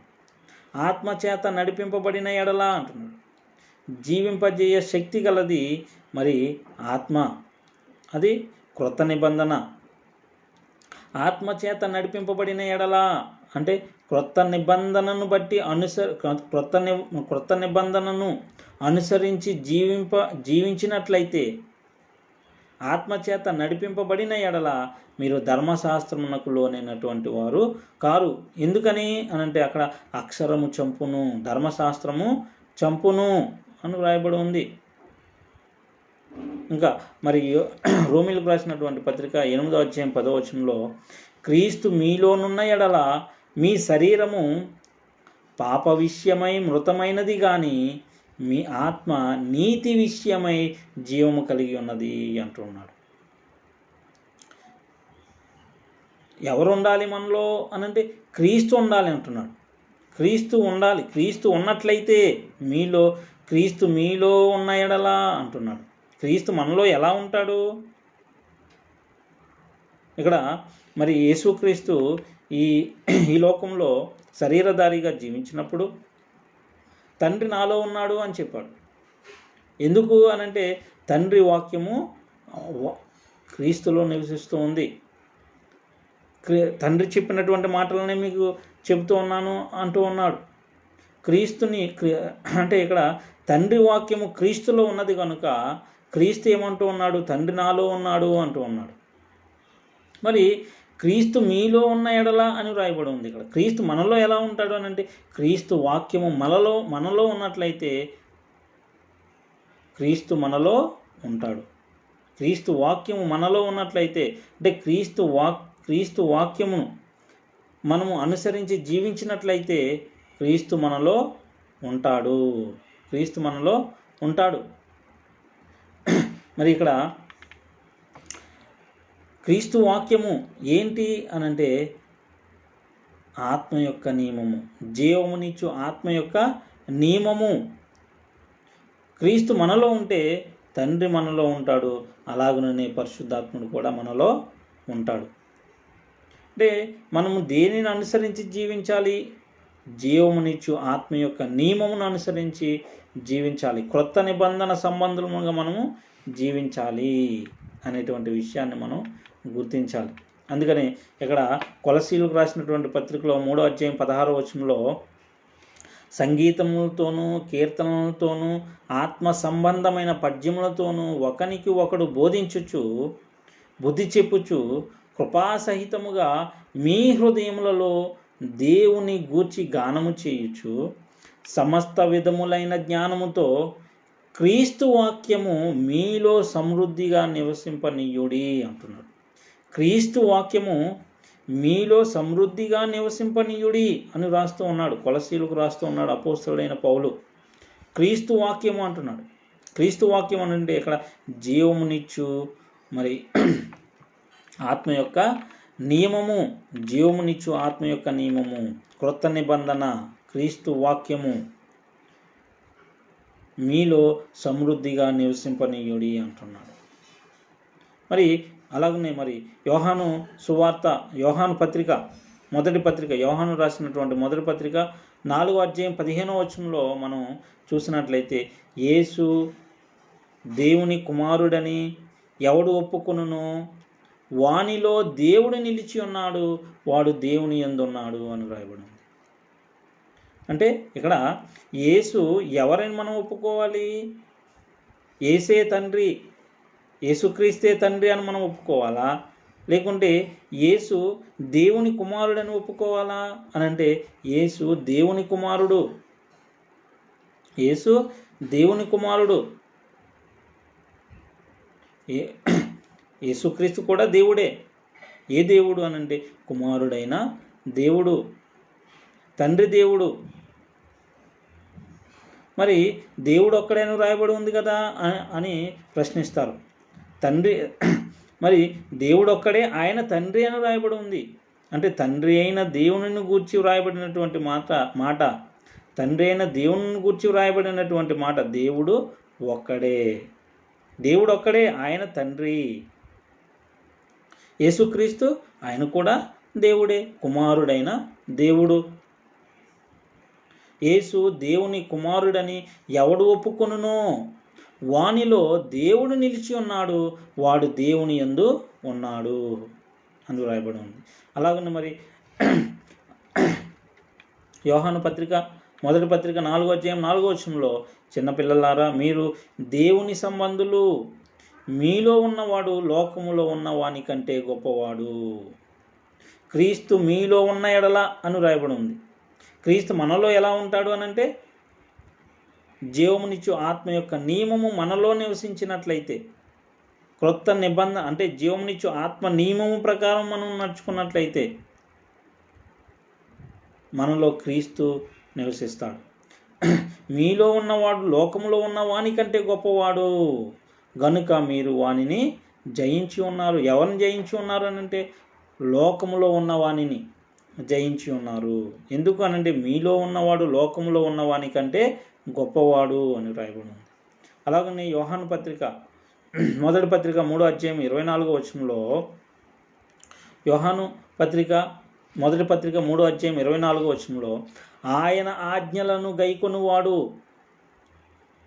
ఆయన యందు నిలిచి ఉండును, ఆయన వాని యందు నిలిచి ఉండును, ఆయన మన యందు నిలిచి ఉన్నాడని ఆయన మనకు అనుగ్రహించిన ఆత్మ మూలముగా తెలుసుకొనుచున్నాము అని రాయబడి ఉంది. ఆయన ఆజ్ఞలను గైకొనువాడు ఆయన యందు నిలిచి ఉండును, ఆయన వాని యందు నిలిచి ఉండును, ఆయన మన యందు నిలిచి ఉన్నాడని ఆయన మనకు అనుగ్రహించిన ఆత్మ మూలముగా తెలుసుకొనుచున్నాము అని రాయబడి ఉంది. అంటే ఇక్కడ యేసుక్రీస్తులో తండ్రి ఉన్నాడు. ఎలా ఉన్నాడు అనంటే దేవుని వాక్యము యేసుక్రీస్తులో ఉంది కనుక యేసుక్రీస్తులో ఎవరున్నారు? తండ్రి ఉన్నారు. మనలో యేసుక్రీస్తు ఉంటాడు. ఎప్పుడు అనంటే ఆయన ఆజ్ఞలు మనలో ఉన్నప్పుడు, ఆయన ఆజ్ఞలను మనము గైకొన్నప్పుడు మనలో యేసుక్రీస్తు ఉంటాడు. ఆయన ఆజ్ఞలను గైకొనువాడు ఆయన యందు నిలిచి ఉన్నాడు అని రాయబడి ఉంది. ఆయన వాని యందు నిలిచి ఉన్నాడు అనే మాటను మనం చూడగలుగుతున్నాం. అలాగనే గలతీయులకు రాసినటువంటి పత్రిక 5వ అధ్యాయము 25 మనము ఆత్మను అనుసరించి జీవించు వారమైతిమా, ఆత్మను అనుసరించి క్రమముగా నడుచుకుందాము అంటున్నాడు. అంటే మనము జీవమునిచ్చు ఆత్మ యొక్క నియమమును అనుసరించి జీవించు వారముగా ఉండాలి. మనము ఆత్మను అనుసరించి జీవించు వారమైతిమా, ఆత్మను అనుసరించి క్రమముగా నడుచుకుందాము అంటున్నాడు. ఆత్మను అనుసరించి అనంటే ఆత్మనంటే అక్కడ ఏమని చెప్తున్నాడు? దేవుడు మాకు సామర్థ్యం కలిగించి ఉన్నాడు అంటున్నాడు. దేనికి అనంటే పరిచారకులం అవుటకు అంటున్నాడు. దేనికి పరిచారకులం అవుటకు అనంటే క్రొత్త నిబంధనకు అని చెప్పి, అనగా ఆత్మకు అంటున్నాడు. అంటే ఆత్మను అనుసరించి క్రమముగా నడుచుకుందాము. జీవమునిచ్చు ఆత్మ యొక్క నియమమును అనుసరించి, క్రొత్త నిబంధనను అనుసరించి మనము నడుచుకోవాలి. మరి ఈ క్రొత్త నిబంధన ఎక్కడ ఉంది అనంటే అపోస్తలుల కార్యం నుండి ప్రకటన గ్రంథం వరకు. ఎఫెసీయులకు రాసినటువంటి పత్రిక 3:5 ఈ మర్మం ఇప్పుడు ఆత్మ మూలముగా దేవుని పరిశుద్ధులకు అపోస్తలులకును ప్రవక్తలకును బయలుపరచబడి ఉన్నట్టుగా పూర్వకాలముల యందు మనుషులకు తెలియపరచబడలేదు అంటున్నాడు. ఇక్కడ చాలా జాగ్రత్తగా మనం పరిశీలన చేయాలి. ఏమిటి అనంటే ఈ మర్మము అంటున్నాడు. ఏ మర్మము? క్రీస్తును గూర్చినటువంటి సువార్త, క్రొత్త నిబంధన. ఈ మర్మము ఇప్పుడు ఆత్మ మూలముగా అంటున్నాడు. అంటే పరలోకము నుండి పంపబడిన పరిశుద్ధాత్ముని మూలముగా దేవుని పరిశుద్ధులకు అపోస్తలులకును. ఎవరు ఈ అపోస్తలులు అంటే? అపోస్తలులు ఎవరు? అపోస్తలులు అంటే పంపబడినటువంటి వారు, క్రీస్తు చేత పంపబడినటువంటి వారు. పరిశుద్ధులకు అపోస్తలులకును ప్రవక్తలకును. ఎవరు ఈ ప్రవక్తలు అనంటే పాత నిబంధనలో ఉన్నటువంటి ప్రవక్తలా అంటే కాదు. ఈ క్రొత్త నిబంధన ప్రకటింపబడు కాలంలో అపోస్తలులు చేతులుంచి మరి నియమించినటువంటి ప్రవక్తలు, ఆ ప్రవక్తలకు బయలుపరచబడి ఉన్నట్టుగా వారికి బయలుపరచబడిందట మర్మము. క్రీస్తును గూర్చినటువంటి మర్మము అపోస్తలులకును ప్రవక్తలకును బయలుపరచబడి ఉన్నట్టుగా ఎవరికి బయలుపరచబడలేదు అనంటే పూర్వకాలముల యందు మనుషులకు తెలియపరచబడలేదు అంటున్నాడు. ఎవరికి తెలియపరచబడింది అంటే అపోస్తలులకును ప్రవక్తలకును. అందుకనే క్రీస్తు యేసే ముఖ్యమైన మూలరాయి అయి ఉండగా అపోస్తలులు ప్రవక్తలు వేసినటువంటి పునాది మీద క్రైస్తవులు కట్టబడాలి. అప్పుడే క్రైస్తవులు మరి నూతన నిబంధన సంబంధులుగా ఉంటారు, క్రొత్త నిబంధన సంబంధులుగా ఉంటారు.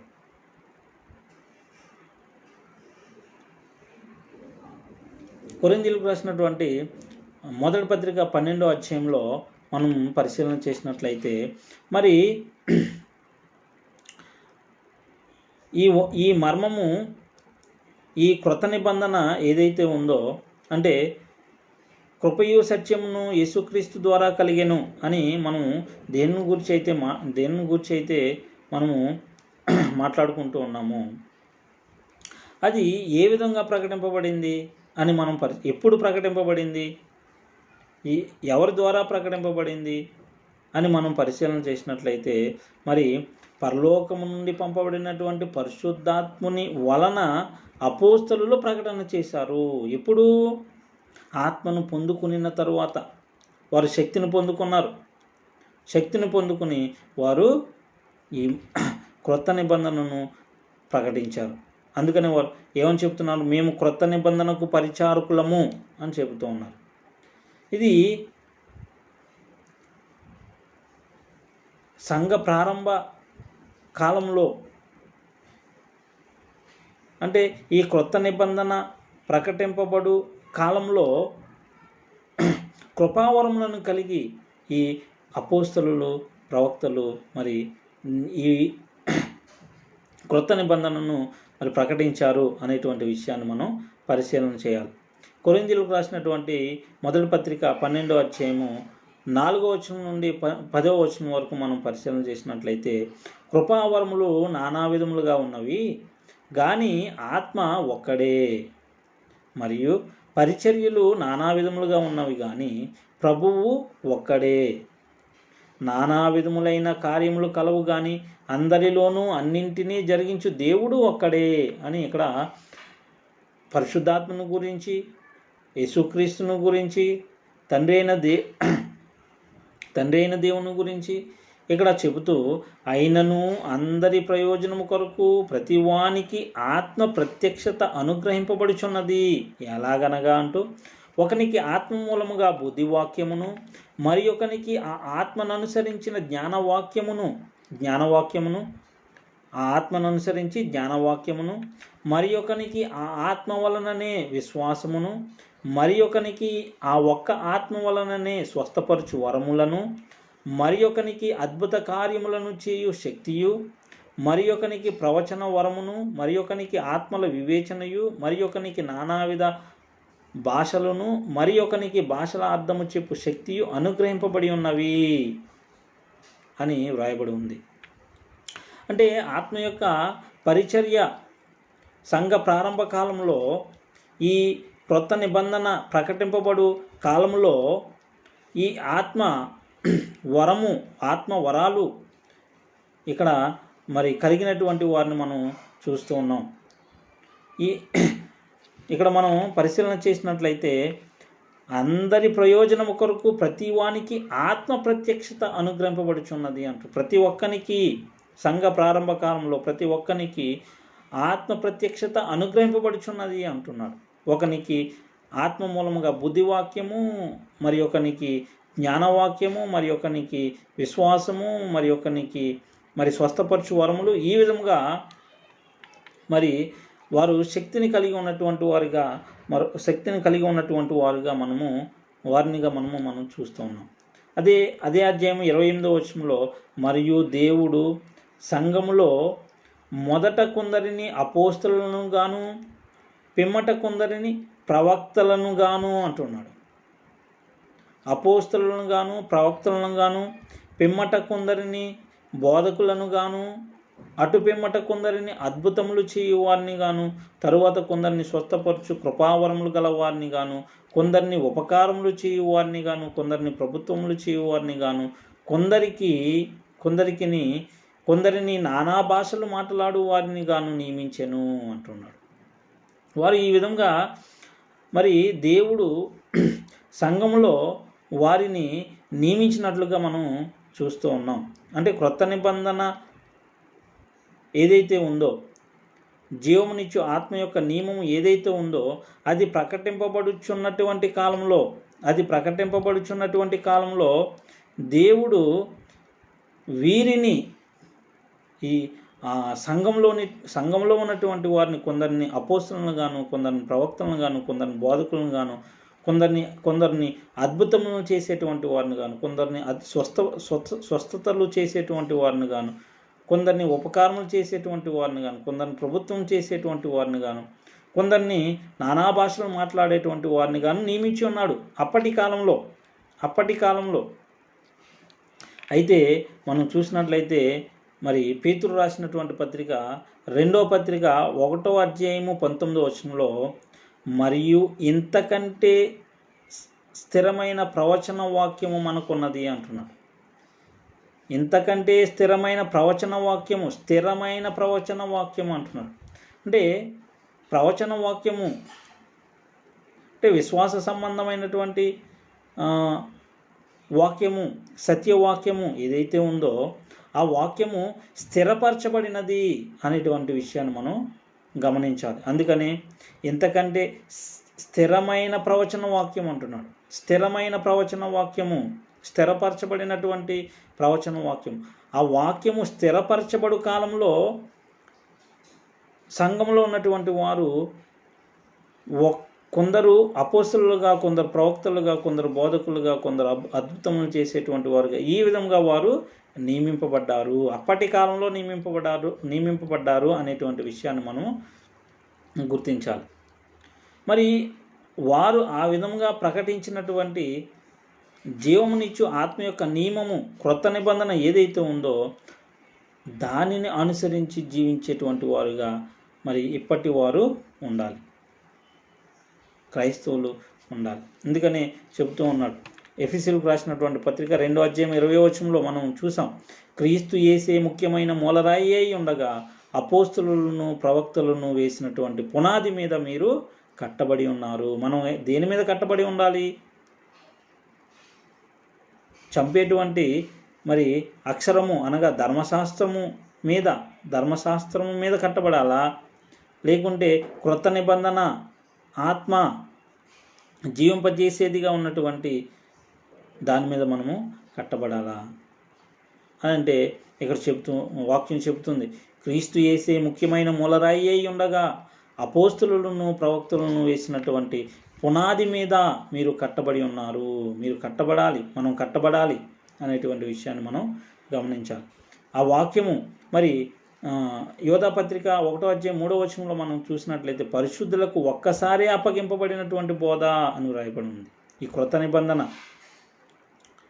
జీవమునిచ్చు ఆత్మ యొక్క నియమము, స్వాతంత్ర్యమునిచ్చు నియమము, ఆత్మ యొక్క నియమము, స్వాతంత్ర్యమునిచ్చు ఆత్మ యొక్క నియమము, క్రీస్తు న్యాయపీఠము ఏదైతే ఉందో ఇది పరిశుద్ధులకు ఒక్కసారే అప్పగింపబడిన బోధ అని రాయబడి ఉంది. ఇది ఎలా ప్రకటింపబడింది అని మనం చూసాము అంటే పరలోకం నుండి పంపబడినటువంటి పరిశుద్ధాత్ముని వలన ఈ వాక్యము ప్రకటింపబడింది అనేటువంటి విషయాన్ని మనం పరిశీలన చేసి గ్రహించాం. మరి ఎఫెసీయులకు రాసినటువంటి పత్రిక 4వ అధ్యాయము 1వ వచనంలో మనం చూసినట్లయితే మీరు సమాధానమును బంధము చేత ఆత్మ కలిగించు ఐక్యమును కాపాడుకొనుటయందు శ్రద్ధ కలిగిన వారే అనే మాట మనం చూస్తూ ఉన్నాం. ఆత్మ కలిగించు ఐక్యమును క్రొత్త నిబంధనను అనుసరించి జీవించవలసిన వారిగా నేటి ప్రజలు ఉండాలి. వారే దేవుని కాలంలో దేవునికి ప్రార్థిస్తూ ఉన్నాడు. నీవు నన్ను పంపితివని లోకము నమ్మునట్లును తండ్రి నాయందు నీవును నీయందు నేను ఉన్నలాగున వారును మనయందు ఏకమై ఉండవలెనని వారి కొరకు మాత్రం నేను ప్రార్థించటలేదు. వారి వాక్యము వలన నాయందు విశ్వాసముంచు వారందరూ ఏకమై ఉండవలెనని వారి కొరకును ప్రార్థించుచున్నాను అంటున్నాడు. వారి కొరకును ప్రార్థించుచున్నాను అని ఇక్కడ యేసు ప్రభు వారు తండ్రికి ప్రార్థన చేస్తూ ఉన్నాడు. మరి అలాగనే ఇక్కడ మనం పరిశీలన చేసినట్లయితే ఈ ధర్మశాస్త్రమునకు సంబంధించినటువంటి పరిచర్య శిక్షావిధికి కారణమైన పరిచర్య అని వ్రాయబడి ఉంది. చూద్దాం. కొరింథీయులకు రాసినటువంటి పత్రిక 2వ పత్రిక 3వ అధ్యాయం 9వ వచనంలో శిక్షావిధికి కారణమైన పరిచర్యయే మహిమ కలిగినదైతే నీతికి కారణమైన పరిచర్య ఎంతో అధికమైన మహిమ కలదగును అంటున్నాడు. ఏది నీతికి కారణమైన పరిచర్య? దేనికి సంబంధించిన పరిచర్య అనంటే క్రొత్త నిబంధనకు సంబంధించినటువంటి పరిచర్య. క్రొత్త నిబంధనకు సంబంధించినటువంటి పరిచర్య నీతికి కారణమైనటువంటి పరిచర్య. గలతీయులకు రాసినటువంటి పత్రికలో 3వ అధ్యాయంలో మనం చూసినట్లయితే ధర్మశాస్త్రము విధించిన క్రియలకు సంబంధులందరూ శాపమునకు లోనై ఉన్నారు. ఎందుకు అనంటే ధర్మశాస్త్ర గ్రంథమందు వ్రాయబడినటువంటి విధులన్నీ చేయుటందు వారు నిలకడగా ఉండాలి. నిలకడగా ఉండకపోతే వారు శాపగ్రస్తులు అవుతారు.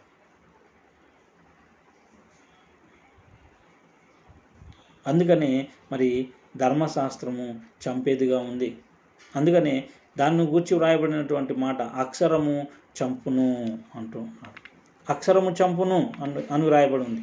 గలతీయులకు రాసినటువంటి పత్రిక 3వ అధ్యాయం 10వ వచనంలో ఇంకా మనం చూసినట్లయితే ఎందుకు ఈ ధర్మశాస్త్రం గురించి అక్షరము చంపును అని వ్రాయబడి ఉంది అనంటే 10వ వచనంలో ధర్మశాస్త్రము విధించిన క్రియలకు సంబంధులందరూ శాపమునకు లోనై ఉన్నారు. ఎందుకనగా ధర్మశాస్త్ర గ్రంథమందు వ్రాయబడిన విధులన్నీ చేయుట యందు నిలకడగా ఉండని ప్రతివాడు శాపగ్రస్తుడు అని వ్రాయబడి ఉంది.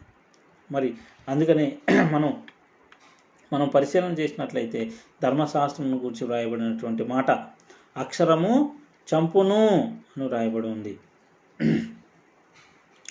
మరి అపోస్తలుల కార్యములు 13వ అధ్యాయము 39వ వచనంలో మనం చూసినట్లయితే మీరు మోషే ధర్మశాస్త్రము వలన ఏ విషయంలో నీతిమంతులుగా తీర్చబడలేకపోతిరో ఆ విషయములన్నిటిలో విశ్వసించు ప్రతివాడును ఈయన వలననే అంటే యేసుక్రీస్తు వలననే నీతిమంతుడుగా తీర్చబడునని మీకు తెలియనుగాక అని మరి అప్పటి కాలంలో మరి క్రీస్తు అపోస్తలులు ప్రకటన చేశారు.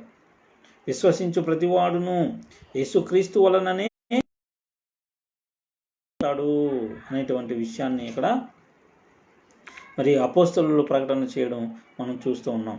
మరి రోమిలకు రాసినటువంటి పత్రిక 1వ అధ్యాయం 17వ వచనంలో వ్రాయబడినటువంటి మాట ఎందుకనినా నీతిమంతుడు విశ్వాస మూలముగా జీవించినను వ్రాయబడిన ప్రకారము విశ్వాస మూలముగా అంతకంతకు విశ్వాసము కలుగునట్లు దేవుని నీతి దాని యందు బయలుపరచబడుచున్నది అంటున్నాడు. దేని యందు అనంటే మరి ఏది వెలుగులోనికి వచ్చింది అనంటే మరి జీవమును అక్షయతను వెలుగులోనికి వచ్చింది.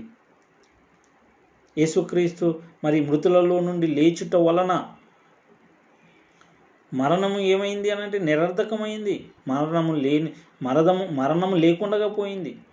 నీవు నేను మనమై ఉన్నటువంటి ఆత్మకు మరణము లేకుండా పోయింది. జీవమును అక్షయతను సువార్త వలన వెలుగులోనికి వచ్చింది అని మనం చూస్తూ ఉన్నాం. అది దేవుని శక్తి అయి ఉంది. దేవుని నీతి దాని యందు బయలుపరచబడుచున్నది అని రాయబడి ఉంది. మరి మనం ఏ విధంగా నీతిమంతులుగా తీర్చబడతాము? అక్షరము మూలముగానా, ఆత్మ మూలముగానా? అంటే ఇక్కడ ధర్మశాస్త్రం మూలముగానా, ధర్మశాస్త్ర సంబంధమైన క్రియల మూలముగానా, లేక ఆత్మ సంబంధముగా ఉండి జీవమునిచ్చు ఆత్మ నియమమును అనుసరించే వారముగా ఉండి మరి నీతిమంతులుగా తీర్చబడతామా అని అంటే నేటి కాలంలో మరి క్రొత్త నిబంధన సంబంధులు మాత్రమే దేవుని ప్రజలుగా పిలువబడుతున్నారు అనే విషయాన్ని మనం వాక్యాన్ని బట్టి మరి గ్రహించాలి. రోమిలకు రాసిన పత్రిక అలా మరి ఇక్కడ మనం పరిశీలన చేసినట్లయితే అత్యధికమైన మహిమ దేనికి ఉంది అనంటే ఆత్మకు ఉంది, క్రొత్త నిబంధనకు ఉంది అంటున్నాడు. అత్యధికమైన మహిమ కొరింథీయులకు రాసినటువంటి 2వ పత్రిక 3వ అధ్యాయము 10వ వచనంలో మనం చూసినట్లయితే 9-10 వచనాలు మనం చూసినట్లయితే శిక్షావిధికి కారణమైన పరిచర్యయే మహిమ గలదైతే నీతికి కారణమైన పరిచర్య ఎంతో అధికమైన మహిమ గలది అంటున్నాడు. అత్యధికమైన మహిమ దీనికి ఉండుట వలన ఇంతకు మునుపు మహిమ గలదిగా చేయబడినది ఏది? ఇంతకు మునుపు ఇప్పుడు కాదు, ఇంతకు మునుపు మహిమ గలదిగా ఉన్నటువంటిది ఏది అని అంటే ధర్మశాస్త్రము. ఇంతకు మునుపు మహిమ గలదిగా చేయబడినది ఈ విషయంలో. దేని విషయంలో అనంటే క్రొత్త నిబంధన విషయంలో మహిమ లేనిదాయను అంటూ ఉన్నాడు. అందుకే ఇక్కడ అక్షరము చంపును, ఆత్మ జీవింపజేయును అని వ్రాయబడి ఉంది.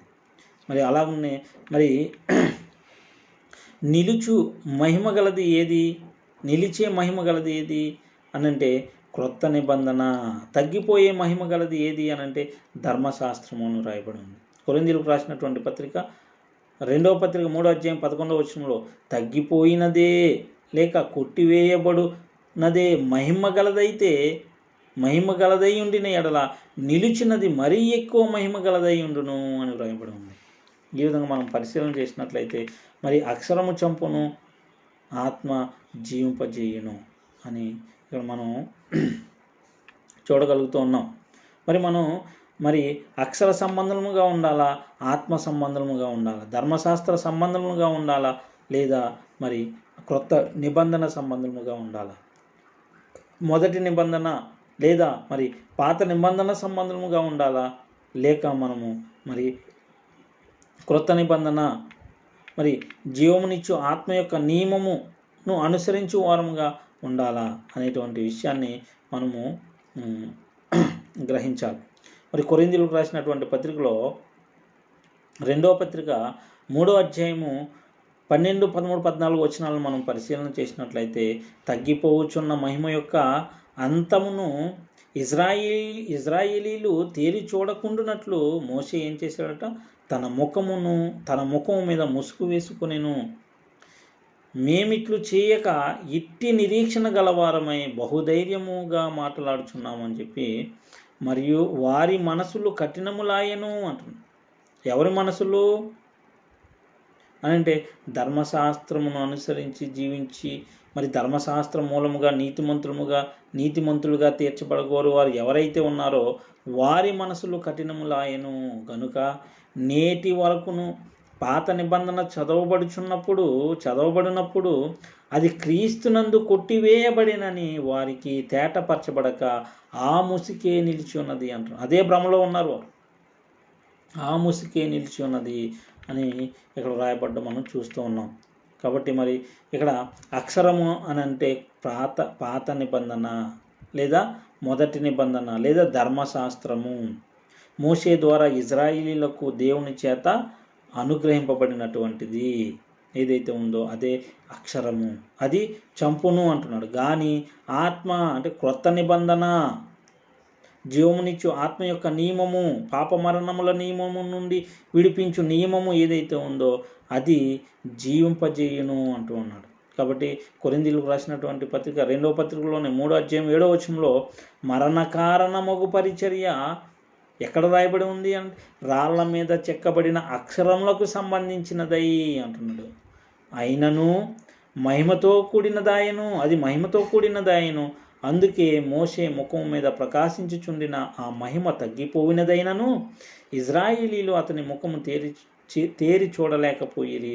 ఇట్లుండగా అంటున్నాడు, ఇట్లుండగా అది మహిమగలదైతే ధర్మశాస్త్రము మరణ కారణమగు పరిచర్య అదే మహిమ గలదైతే ఇట్లుండగా ఆత్మ సంబంధమైన పరిచర్య ఎంత మహిమగలదై ఉండును అంటున్నాడు. ఆత్మ సంబంధమైన పరిచర్య, క్రొత్త నిబంధన సంబంధమైన పరిచర్య ఇది అధిక మహిమ గలది అని రాయబడి ఉంది. అత్యధికమైన మహిమ దీనికి ఉంది అంటూ ఉన్నాడు. అందుకని మరి మనం పరిశీలన చేసి మనం క్రొత్త నిబంధన సంబంధముగా జీవించాలి. క్రీస్తు సంబంధముగా మనము జీవించాలి. గలతీయులకు రాసినటువంటి పత్రిక 3వ అధ్యాయం 18, 19 వచనాలను మనం పరిశీలన చేసినట్లయితే ఈ స్వాస్యము ధర్మశాస్త్ర మూలముగా కలిగిన ఎడల ఇక వాగ్దాన మూలముగా కలిగినది కాదు అంటున్నాడు. మనం స్వాస్యాన్ని ఏ విధంగా పొందుకుంటాము? ధర్మశాస్త్ర మూలముగానా అంటే కాదు అంటున్నాడు. అయితే దేవుడు అబ్రహామునకు వాగ్దానము వలననే దానిని అనుగ్రహించెను. అలాగైతే ధర్మశాస్త్రం ఎందుకు అని చెబుతూ ఎవనికి ఆ వాగ్దానము చేయబడినో ఆ సంతానము వచ్చే వరకు అది అతిక్రమములను బట్టి దానికి తరువాత ఇయ్యబడిను అంటున్నాడు. వాగ్దానం చేయబడిన తరువాత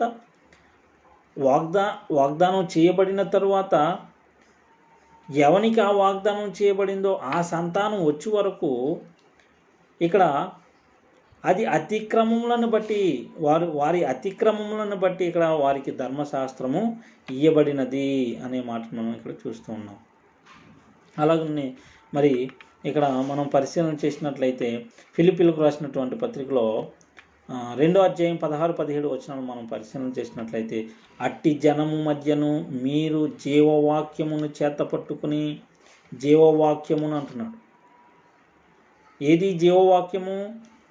ఆత్మ, క్రొత్త నిబంధన, జీవమునిచ్చు ఆత్మ యొక్క నియమము, జీవవాక్యమును చేతపట్టుకుని లోకమందు జ్యోతుల వలె కనబడుచున్నారు అని రాయబడింది. జ్యోతుల వలె కనబడుచున్నారు. కొలసీలకు రాసినటువంటి పత్రిక 1వ అధ్యాయము 9వ వచనం నుండి 13వ వచనం వరకు మనం పరిశీలన చేసినట్లయితే, మరి మీరు సంపూర్ణ జ్ఞానమును ఆత్మ సంబంధమైన వివేకమును గలవారును అంటున్నాడు. ఆత్మ సంబంధమైన వివేకమును గలవారును, ఆయన చిత్తమును పూర్ణముగా గ్రహించిన వారునై ప్రతి సత్కార్యములో సఫలులగుచు దేవుని విషయమైన జ్ఞానమందు అభివృద్ధి పొందుచు అన్ని విషయములలో ప్రభువును సంతోషపెట్టునట్లు ఏం చేయాలంటున్నాడు? ఆయనకు తగినట్లుగా నడుచుకొనవలెననియు ఆనందముతో కూడిన పూర్ణమైన ఓర్పును దీర్ఘశాంతమును కనుపరుచున్నట్లు ఆయన మహిమాశక్తిని బట్టి సంపూర్ణ బలముతో బలపరచబడవలెననియు అంటున్నాడు. తేజోవాసులైన పరిశుద్ధుల స్వాస్థ్యములో పాలివారమగుటకు ఆయన మరి మనలను పాత్రులుగా చేసి ఉన్నాడు. పాత్రులుగా చేసిన తండ్రికి తండ్రి మనలను తేజోవాసులైన పరిశుద్ధుల స్వాస్థ్యంలో పాలివారునిగా చేసి ఉన్నాడు. ఆయన మనలను అంధకార సంబంధమైన అధికారంలో నుండి విడుదల చేసి తండ్రి తాను ప్రేమించిన తన కుమారుని యొక్క రాజ్య నివాసులుగా చేశాను అని రాయబడి ఉంది. మరి ఎవరైతే ఇక్కడ ఈ క్రొత్త నిబంధన ఏదైతే ఉందో, అపోస్తలులు ప్రవక్తలు వేసినటువంటి పునాది ఏదైతే ఉందో, ఆ సువార్త వలన పిలువబడినటువంటి వారు క్రొత్త నిబంధన సంబంధులు దేవుని సంబంధులుగా ఉన్నారు, దేవుని ప్రజలుగా ఉన్నారు. వారు దేవుడు ప్రేమించినటువంటి తన కుమారుని యొక్క రాజ్య నివాసులుగా చేయబడి ఉన్నారు. సంఘంలో చేర్చబడడం అంటే మరి ఇక్కడ ఏంటి అనంటే, మరి దేవుని కుమారుడైన యేసుక్రీస్తుని యొక్క రాజ్యంలోనికి ప్రవేశించటము అనేటువంటి విషయాన్ని మనం పరిశీలన చేయాలి. ఈ విషయాన్ని మనం గుర్తించాలి. ఎఫెసీయులకు రాసినటువంటి పత్రిక 5వ అధ్యాయంలో మనం పరిశీలన చేసినట్లయితే 8-14 వచనాలలో, ఇప్పుడైతే ప్రభువునందు మీరు వెలుగై ఉన్నారు అంటున్నాడు. ప్రభువునందు మనము వెలుగై ఉన్నామట. మరి 11వ వచనంలో, అంధకార క్రియలలో పాలివారమై ఉండక వాటిని ఖండించుడి అంటున్నాడు. అంధకార క్రియలలో పాలివారంగా ఉండకూడదు, వాటిని ఖండించాలి అంటున్నాడు. 14వ వచనంలో మనం చూసినట్లయితే, అందుచేత నిద్రించుచున్న నీవు మేల్కొని మృతులలో నుండి లెమ్ము అంటున్నాడు. మృతులలో నుండి లెమ్ము. ఇక్కడ ఎవరైతే పాపముల చేత అపరాధముల చేత చచ్చిన వారుగా ఉన్నారు ఈ లోకంలో, వారే మృతులు. ఆ మృతులు మేల్కోవాలట. నిద్రించుచున్నటువంటి వారుగా ఉన్నటువంటి మృతులు మేల్కోవాలి. ఎందుకంటే క్రీస్తు నీ మీద ప్రకాశించును అని ఆయన చెప్పుచు ఉన్నాడు అంటున్నాడు. అందుచేత నిద్రించుచున్న నీవు మేల్కొని మృతులలో నుండి లేము, క్రీస్తు నీ మీద ప్రకాశించునని ఆయన చెప్పుచు ఉన్నాడు. క్రీస్తు వాక్యము చేత పిలువబడినటువంటి వారు విశ్వాసులు, దేవుని సంబంధులు అనేటువంటి విషయాన్ని మనం గమనించాలి. అలాగే మరి కొరింథీయులకు రాసినటువంటి పత్రిక 2వ అధ్యాయంలో, కొరింథీయులకు రాసినటువంటి పత్రిక 2వ పత్రిక 3వ అధ్యాయం 18వ వచనంలో మనం చూసినట్లయితే, మనమందరమును ముసుకులేని ముఖముతో ప్రభు యొక్క మహిమను అద్దము వలె ప్రతిఫలింపజేయుచు మహిమ నుండి అధిక మహిమను పొందుచు ప్రభువగు ఆత్మచేత ఆ పోలికగానే మార్చబడుచున్నాము అని రాయబడింది. ప్రభువగు ఆత్మచేత ఆ పోలికగానే మార్చబడుచున్నాము అని రాయబడింది. మనము దేని చేత నడిపింపబడవలసిన వారంగా ఉన్నామనంటే, ఆ జీవమునిచ్చు ఆత్మ యొక్క నియమమును బట్టి నడిపింపబడవలసిన వారముగా ఉన్నాము అనే సంగతిని మనం గుర్తించాలి. కొరింథీయులకు రాసినటువంటి 2వ పత్రిక 3వ అధ్యాయం 15-16 వచనంలో మనం పరిశీలన చేసినట్లయితే, నేటి వరకును మోషే గ్రంథము వారు చదువునప్పుడెల్లా ముసుగు వారి హృదయముల మీద నున్నది కానీ వారి హృదయము ప్రభువునకు ఎప్పుడు తిరుగునో అప్పుడు ముసుగు తీసివేయబడును అంటున్నాడు. ధర్మశాస్త్ర సంబంధమైన క్రియల మూలముగా నీతిమంతులముగా తీర్చబడగలము అని ఎవరైతే ఒక భ్రమలో ఉన్నారో వారి యొక్క హృదయము ప్రభు వైపుకు ఎప్పుడు తిరుగుతుందో అప్పుడు ఆ ముసుగు తీసివేయబడుతుంది. దేవుని యొక్క కృపకు పాత్రలు అవుతారు, క్రీస్తులో నిలిచివారుగా ఉంటారు అనేటువంటి విషయాన్ని ఇక్కడ వాక్యం తెలియజేస్తూ ఉంది. మనం చాలా జాగ్రత్తగా పరిశీలన చేయాలి. మరి ధర్మశాస్త్రము మోషే ద్వారా ఇజ్రాయేలీలకు అనుగ్రహింపబడినటువంటి ధర్మశాస్త్రము ఏమై ఉంది? అపోస్తలులు ప్రవక్తలు ప్రకటించినటువంటి క్రొత్త నిబంధన ఏదైతే ఉందో అది ఏమై పరిశీలన చేయాలి. అక్షరము చంపును అంటున్నాడు, ఆత్మ జీవింపజేయును అంటున్నాడు. మనం వాక్యాన్ని పరిశీలన చేయవలసినటువంటి వారంగా ఉన్నాం. ఎందుకనంటే మరి మనం చూసినట్లయితే అపోస్తలుల కార్యములు 17వ అధ్యాయం 11వ వచనంలో, వీరు తెసలోనికలో ఉన్న వారి కంటే గనులై ఉండిరి గనుక ఉన్నవో లేవో అని ప్రతిదినమును లేఖనములు పరిశోధించుచున్నారు అని వ్రాయబడి ఉంది. అకయలో ఉన్నటువంటి వారు తెసలోనికలో ఉన్నటువంటి వారి కంటే గనులుగా ఉన్నారట. ఎందుకనంటే వారు లేఖనములను పరిశోధించి ఆ విధంగా ఉన్నవో లేవో అని మరి వారు పరిశోధిస్తూ ఉన్నారట. లేఖనములను పరిశోధించే వారంగా మనం ఉండాలి. మరి మనం దేనిని అనుసరించి ప్రవర్తించాలి, దేనిని మరి ఆజ్ఞగా గైకొనాలి? పాత నిబంధననా, క్రొత్త నిబంధననా, ధర్మశాస్త్రాన్నా, మరి లేకుంటే జీవమునిచ్చు ఆత్మ యొక్క నియమమున అనేటువంటి విషయాన్ని మనం గ్రహించాలి. ఎందుకంటే అక్షరము చంపును అంటున్నాడు కానీ ఆత్మయే జీవింపజేయను అంటున్నాడు. మరి అక్షరం అనగా ఇక్కడ ధర్మశాస్త్రము లేదా మొదటి నిబంధన లేదా పాత నిబంధన. మరి ఆత్మ అనగా ఇది దేనిని గూర్చి వ్రాయబడినటువంటి మాట అనంటే క్రొత్త నిబంధన. ఆత్మ జీవింపజేయును అంటున్నాడు. మనము క్రొత్త నిబంధన సంబంధముగా ఉండాలి. అదే విషయాన్ని మనం చూసినట్లయితే ఇక్కడ హెబ్రీయులకు రాసినటువంటి పత్రికలో 7వ అధ్యాయంలో ఒక మాటను చూడగలుగుతున్నాం. ధర్మశాస్త్రము ఇది శరీరానుసారముగా నెరవేర్చబడు ఆజ్ఞలు గలది అని రాయబడి ఉంది. మరి క్రొత్త నిబంధన ఇది నాశనం లేని జీవమునకున్న శక్తిని బట్టి నియమింపబడినటువంటిదిగా ఉంది. అంటే ఇక్కడ యాజకులను గూర్చి చెబుతూ, అంటే ధర్మశాస్త్రము చేత నియమింపబడినటువంటి యాజకులు ఏ విధంగా ఉన్నారు, క్రొత్త నిబంధన చేత నియమింపబడినటువంటి ప్రధాన యాజకుడైన యేసుక్రీస్తు ఏ విధంగా ఉన్నాడు అనేటువంటి విషయాన్ని ఇక్కడ తెలియజేస్తూ ఉన్నాడు. అంటే మనం పరిశీలన చేయవలసినటువంటి విషయం ఏమిటి అనంటే ఇక్కడ హెబ్రీయులకు రాసినటువంటి పత్రిక 7వ అధ్యాయము 15, 16, 17 వచనాల్లో మనం చూసినట్లయితే 15వ వచనం మనం చూద్దాం. శరీరానుసారముగా నెరవేర్చబడు ఆజ్ఞగల ధర్మశాస్త్రమును బట్టి కాక అంటున్నాడు. అంటే ధర్మశాస్త్రము వేటిని కలిగి ఉంది అనంటే శరీరానుసారముగా నెరవేర్చబడు ఆజ్ఞను కలిగి ఉంది. దానిని బట్టి కాక అంటూ నాశనము లేని జీవమునకున్న శక్తిని బట్టి నియమింపబడి మెల్కీసెదెకును పోలిన వాడై వేరొక యాజకుడు వచ్చి ఉన్నాడు. లేవి క్రమంలో కాక మరి ఎవరి క్రమంలో వచ్చాడు అనేది యోధా గోత్రము నుండి వచ్చినటువంటి యేసుక్రీస్తు మెల్కీసెదెకును పోలిన వాడై వేరొక యాజకుడు వచ్చి ఉన్నాడు. కావున మేము చెప్పిన సంగతి మరింత విశదమై ఉన్నది అంటూ ఉన్నాడు. మరి నేటి కాలంలో మనము కూడా మరి యాజకులము. యేసుక్రీస్తు ప్రధాన యాజకుడుగా ఉన్నాడు.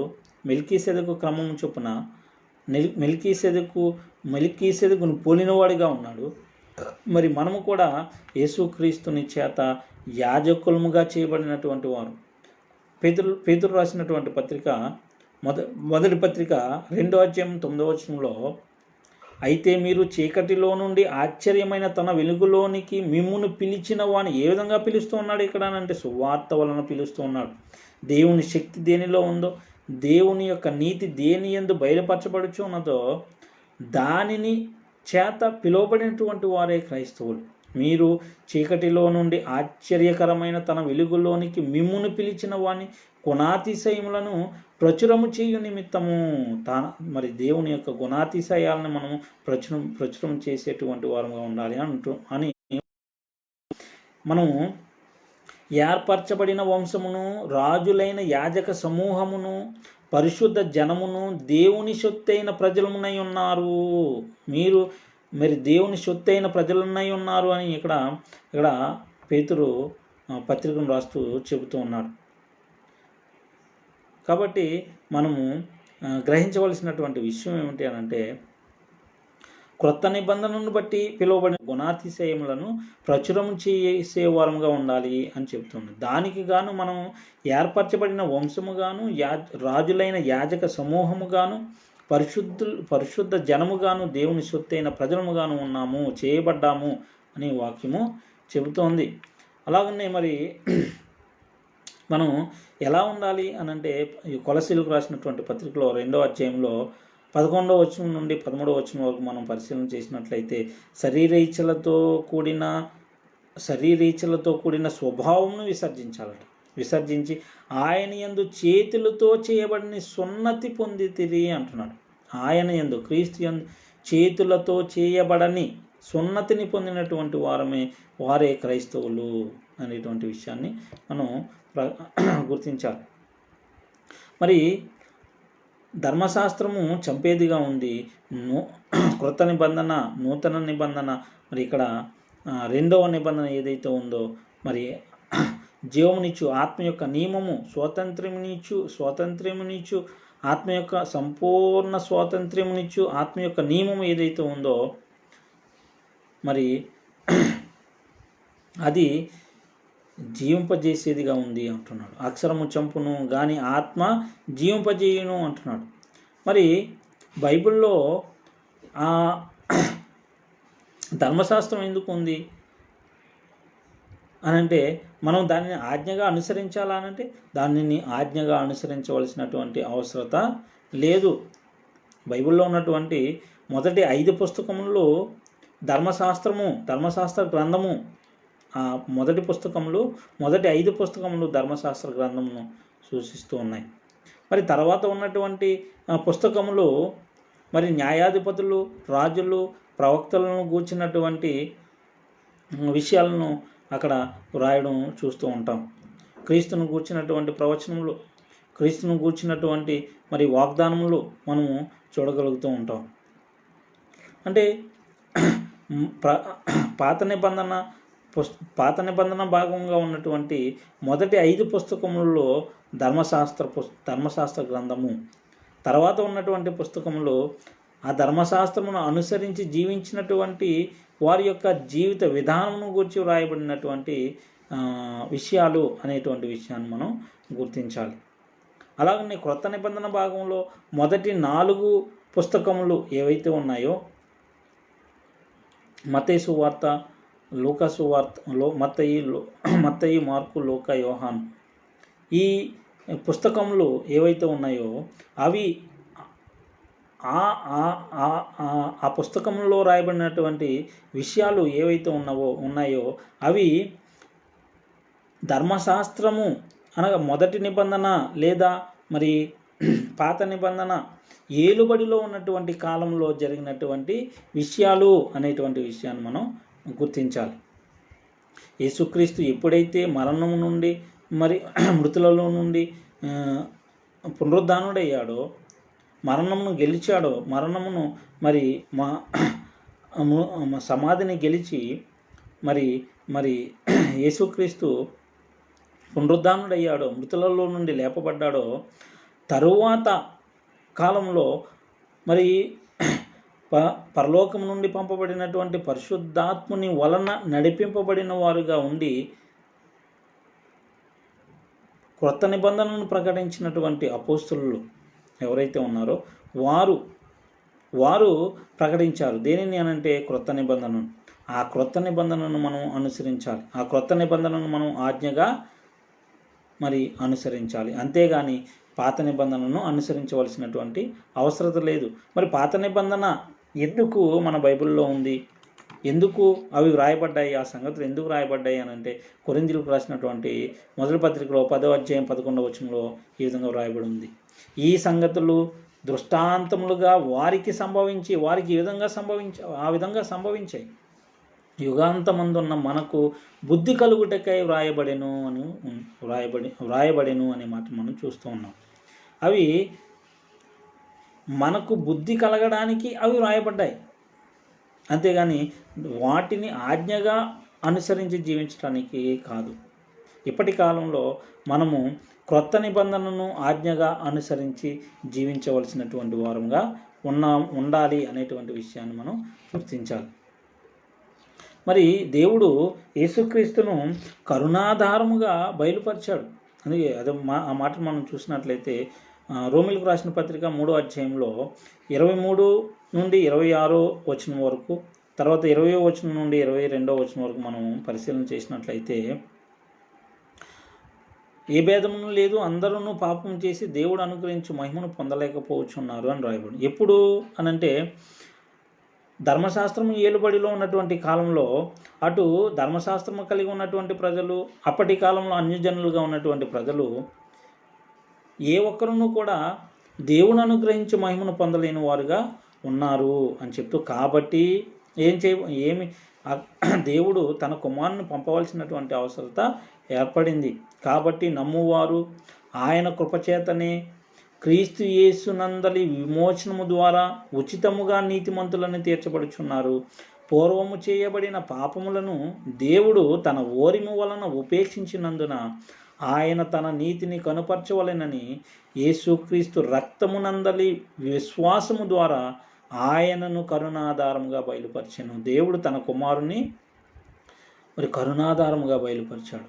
దేవుడు ఇప్పటి కాలమందు తన నీతిని కనుపరచు నిమిత్తము తాను నీతిమంతుడును యేసుక్రీస్తునందు విశ్వాసము గలవారిని నీతిమంతునిగా తీర్చువాడునై ఉండుటకు ఆయన అలాగు చేసెను అనే మాటను మనం చూస్తూ ఉన్నాం. కాబట్టి మనం పరిశీలన చేసి మరి మనము అనుసరించవలసినటువంటి ఆజ్ఞ ఏది? నేటి కాలంలో దేవుని ప్రజలుగా పిలువబడాలి అనంటే మనము దేని సంబంధముగా ఉండాలి? అక్షరము సంబంధముగా ఉండాలా, ఆత్మ సంబంధముగా ఉండాలా? అంటే ధర్మశాస్త్ర సంబంధముగా ఉండాలా, లేక క్రొత్త నిబంధన సంబంధముగా ఉండాలా అనేటువంటి విషయాన్ని మనము మరి నిర్ణయించుకోవాలి. మరి రోమిలకు రాసినటువంటి పత్రిక 3వ అధ్యాయం 20 వచనం 22వ వచనం 20వ వచనం నుండి 22వ వచనం వరకు మనం చూసినట్లయితే, ఎలయనగా ధర్మశాస్త్ర సంబంధమైన క్రియల మూలముగా ఏ మనుష్యుడును ఆయన దృష్టికి నీతిమంతుడని తీర్చబడడు. ధర్మశాస్త్రము వలన పాపమనగా ఎట్టిదో తెలియపరచబడుచున్నది అంటున్నాడు. ధర్మశాస్త్రం వలన పాపమనగా ఎట్టిదో తెలియపరచబడుచున్నది అంటున్నాడు. పాపమునకు బలం ఎక్కడుంది అని అంటే ధర్మశాస్త్రమే అని రాయబడి ఉంది. ఇట్లుండగా ధర్మశాస్త్రమునకు వేరుగా దేవుని నీతి బయలుపరచబడుచున్నది. ఎలా అంటే దానికి ఎవరు సాక్ష్యము అని అంటే ధర్మశాస్త్రమును ప్రవక్తలను సాక్ష్యం ఇచ్చుచున్నారట. అది ఎలా? యేసుక్రీస్తునందలి విశ్వాసమూలమైనదై అంటున్నాడు. యేసుక్రీస్తునందలి విశ్వాసమూలమైనదై నమ్మువారందరికీ కలుగు దేవుని నీతి అయి ఉన్నది అంటున్నాడు. ధర్మశాస్త్ర సంబంధమైన క్రియల మూలంగా ఏ మనుష్యుడును నీతిమంతునిగా తీర్చబడడు. ఈ విషయము స్పష్టమే అని కూడా వ్రాయబడి ఉంది. కాబట్టి మరి నేటి కాలంలో మనం నీతిమంతులుగా తీర్చబడాలి అని అంటే, దేవుని యొద్దకు చేరాలి అని అంటే, దేనిని మరి ఆజ్ఞగా అనుసరించాలి అని అంటే, ఇక్కడ హెబ్రీలకు రాసినటువంటి పత్రిక 7వ అధ్యాయం 18-19 వచనాల్లో, ఆ ధర్మశాస్త్రము దేనికిని సంపూర్ణ సిద్ధి కలుగజేయలేదు కనుక ముందీయబడిన ఆజ్ఞ బలహీనమైనందునను నిష్ప్రయోజనమైనందునను అది నివారణ చేయబడి ఉన్నది. అంతకంటే శ్రేష్టమైన నిరీక్షణ ఏది? క్రొత్త నిబంధన. దాని వెంట ప్రవేశపెట్టబడి దేని వెంట అంటే మొదటి నిబంధన, పాత నిబంధన ధర్మశాస్త్రం ఏదైతే ఉందో దాని వెంట ఇది ప్రవేశపెట్టబడినది. దీని ద్వారా దేవుని యొద్దకు మనము చేర్చి ఉన్నాం. దేని ద్వారా చేర్చి ఉన్నామనంటే క్రొత్త నిబంధన ద్వారా దేవుని యొద్దకు మనము చేర్చి ఉన్నాము అని రాయబడం. మరి ఎవరైతే ఇంకా మరి ధర్మశాస్త్ర సంబంధులుగా ఉండి ధర్మశాస్త్ర సంబంధమైన క్రియల మూలంగా నీతిమంతులుగా తీర్చబడ కోరుతారో వారిని గూర్చి హెచ్చరిక ఏంటి అని అంటే గలతీయులకు రాసినటువంటి పత్రిక 5వ అధ్యాయం 4వ వచనంలో, మీలో ధర్మశాస్త్రము వలన నీతిమంతులని తీర్చబడు వారెవరో వారు క్రీస్తులో నుండి బొత్తిగా వేరు చేయబడి ఉన్నారు, కృపలో నుండి తొలగిపోయి ఉన్నారు అంటున్నాడు. దేవుని కృపకు పాత్రులు కారట వారు క్రీస్తులో నుండి బొత్తిగా వేరు చేయబడినటువంటి వారుగా ఉన్నారు అంటారు. సంఘమునకు శిరస్సు ఎవరు అనంటే క్రీస్తు. ఆ శిరస్సును హత్తు కొనని వాడుగా ఉంటాడు, క్రీస్తులో నుండి బొత్తిగా వేరు చేయబడిన వాడుగా ఉంటాడు, కృపలో నుండి తొలగిపోతాడు అనేటువంటి వాక్యం ఇక్కడ హెచ్చరికగా ఉంది. కాబట్టి మనము మరి చంపేదిగా ఉన్నటువంటి అక్షరముగా దేనిని గూర్చి వ్రాయబడిందో ఆ ధర్మశాస్త్ర సంబంధముగా కాక జీవింపజేసేదిగా ఉన్నటువంటి ఆత్మ అనేది దేనిని గూర్చి వ్రాయబడి ఉంది? క్రొత్త నిబంధన. ఆ క్రొత్త నిబంధన సంబంధముగా ఉండి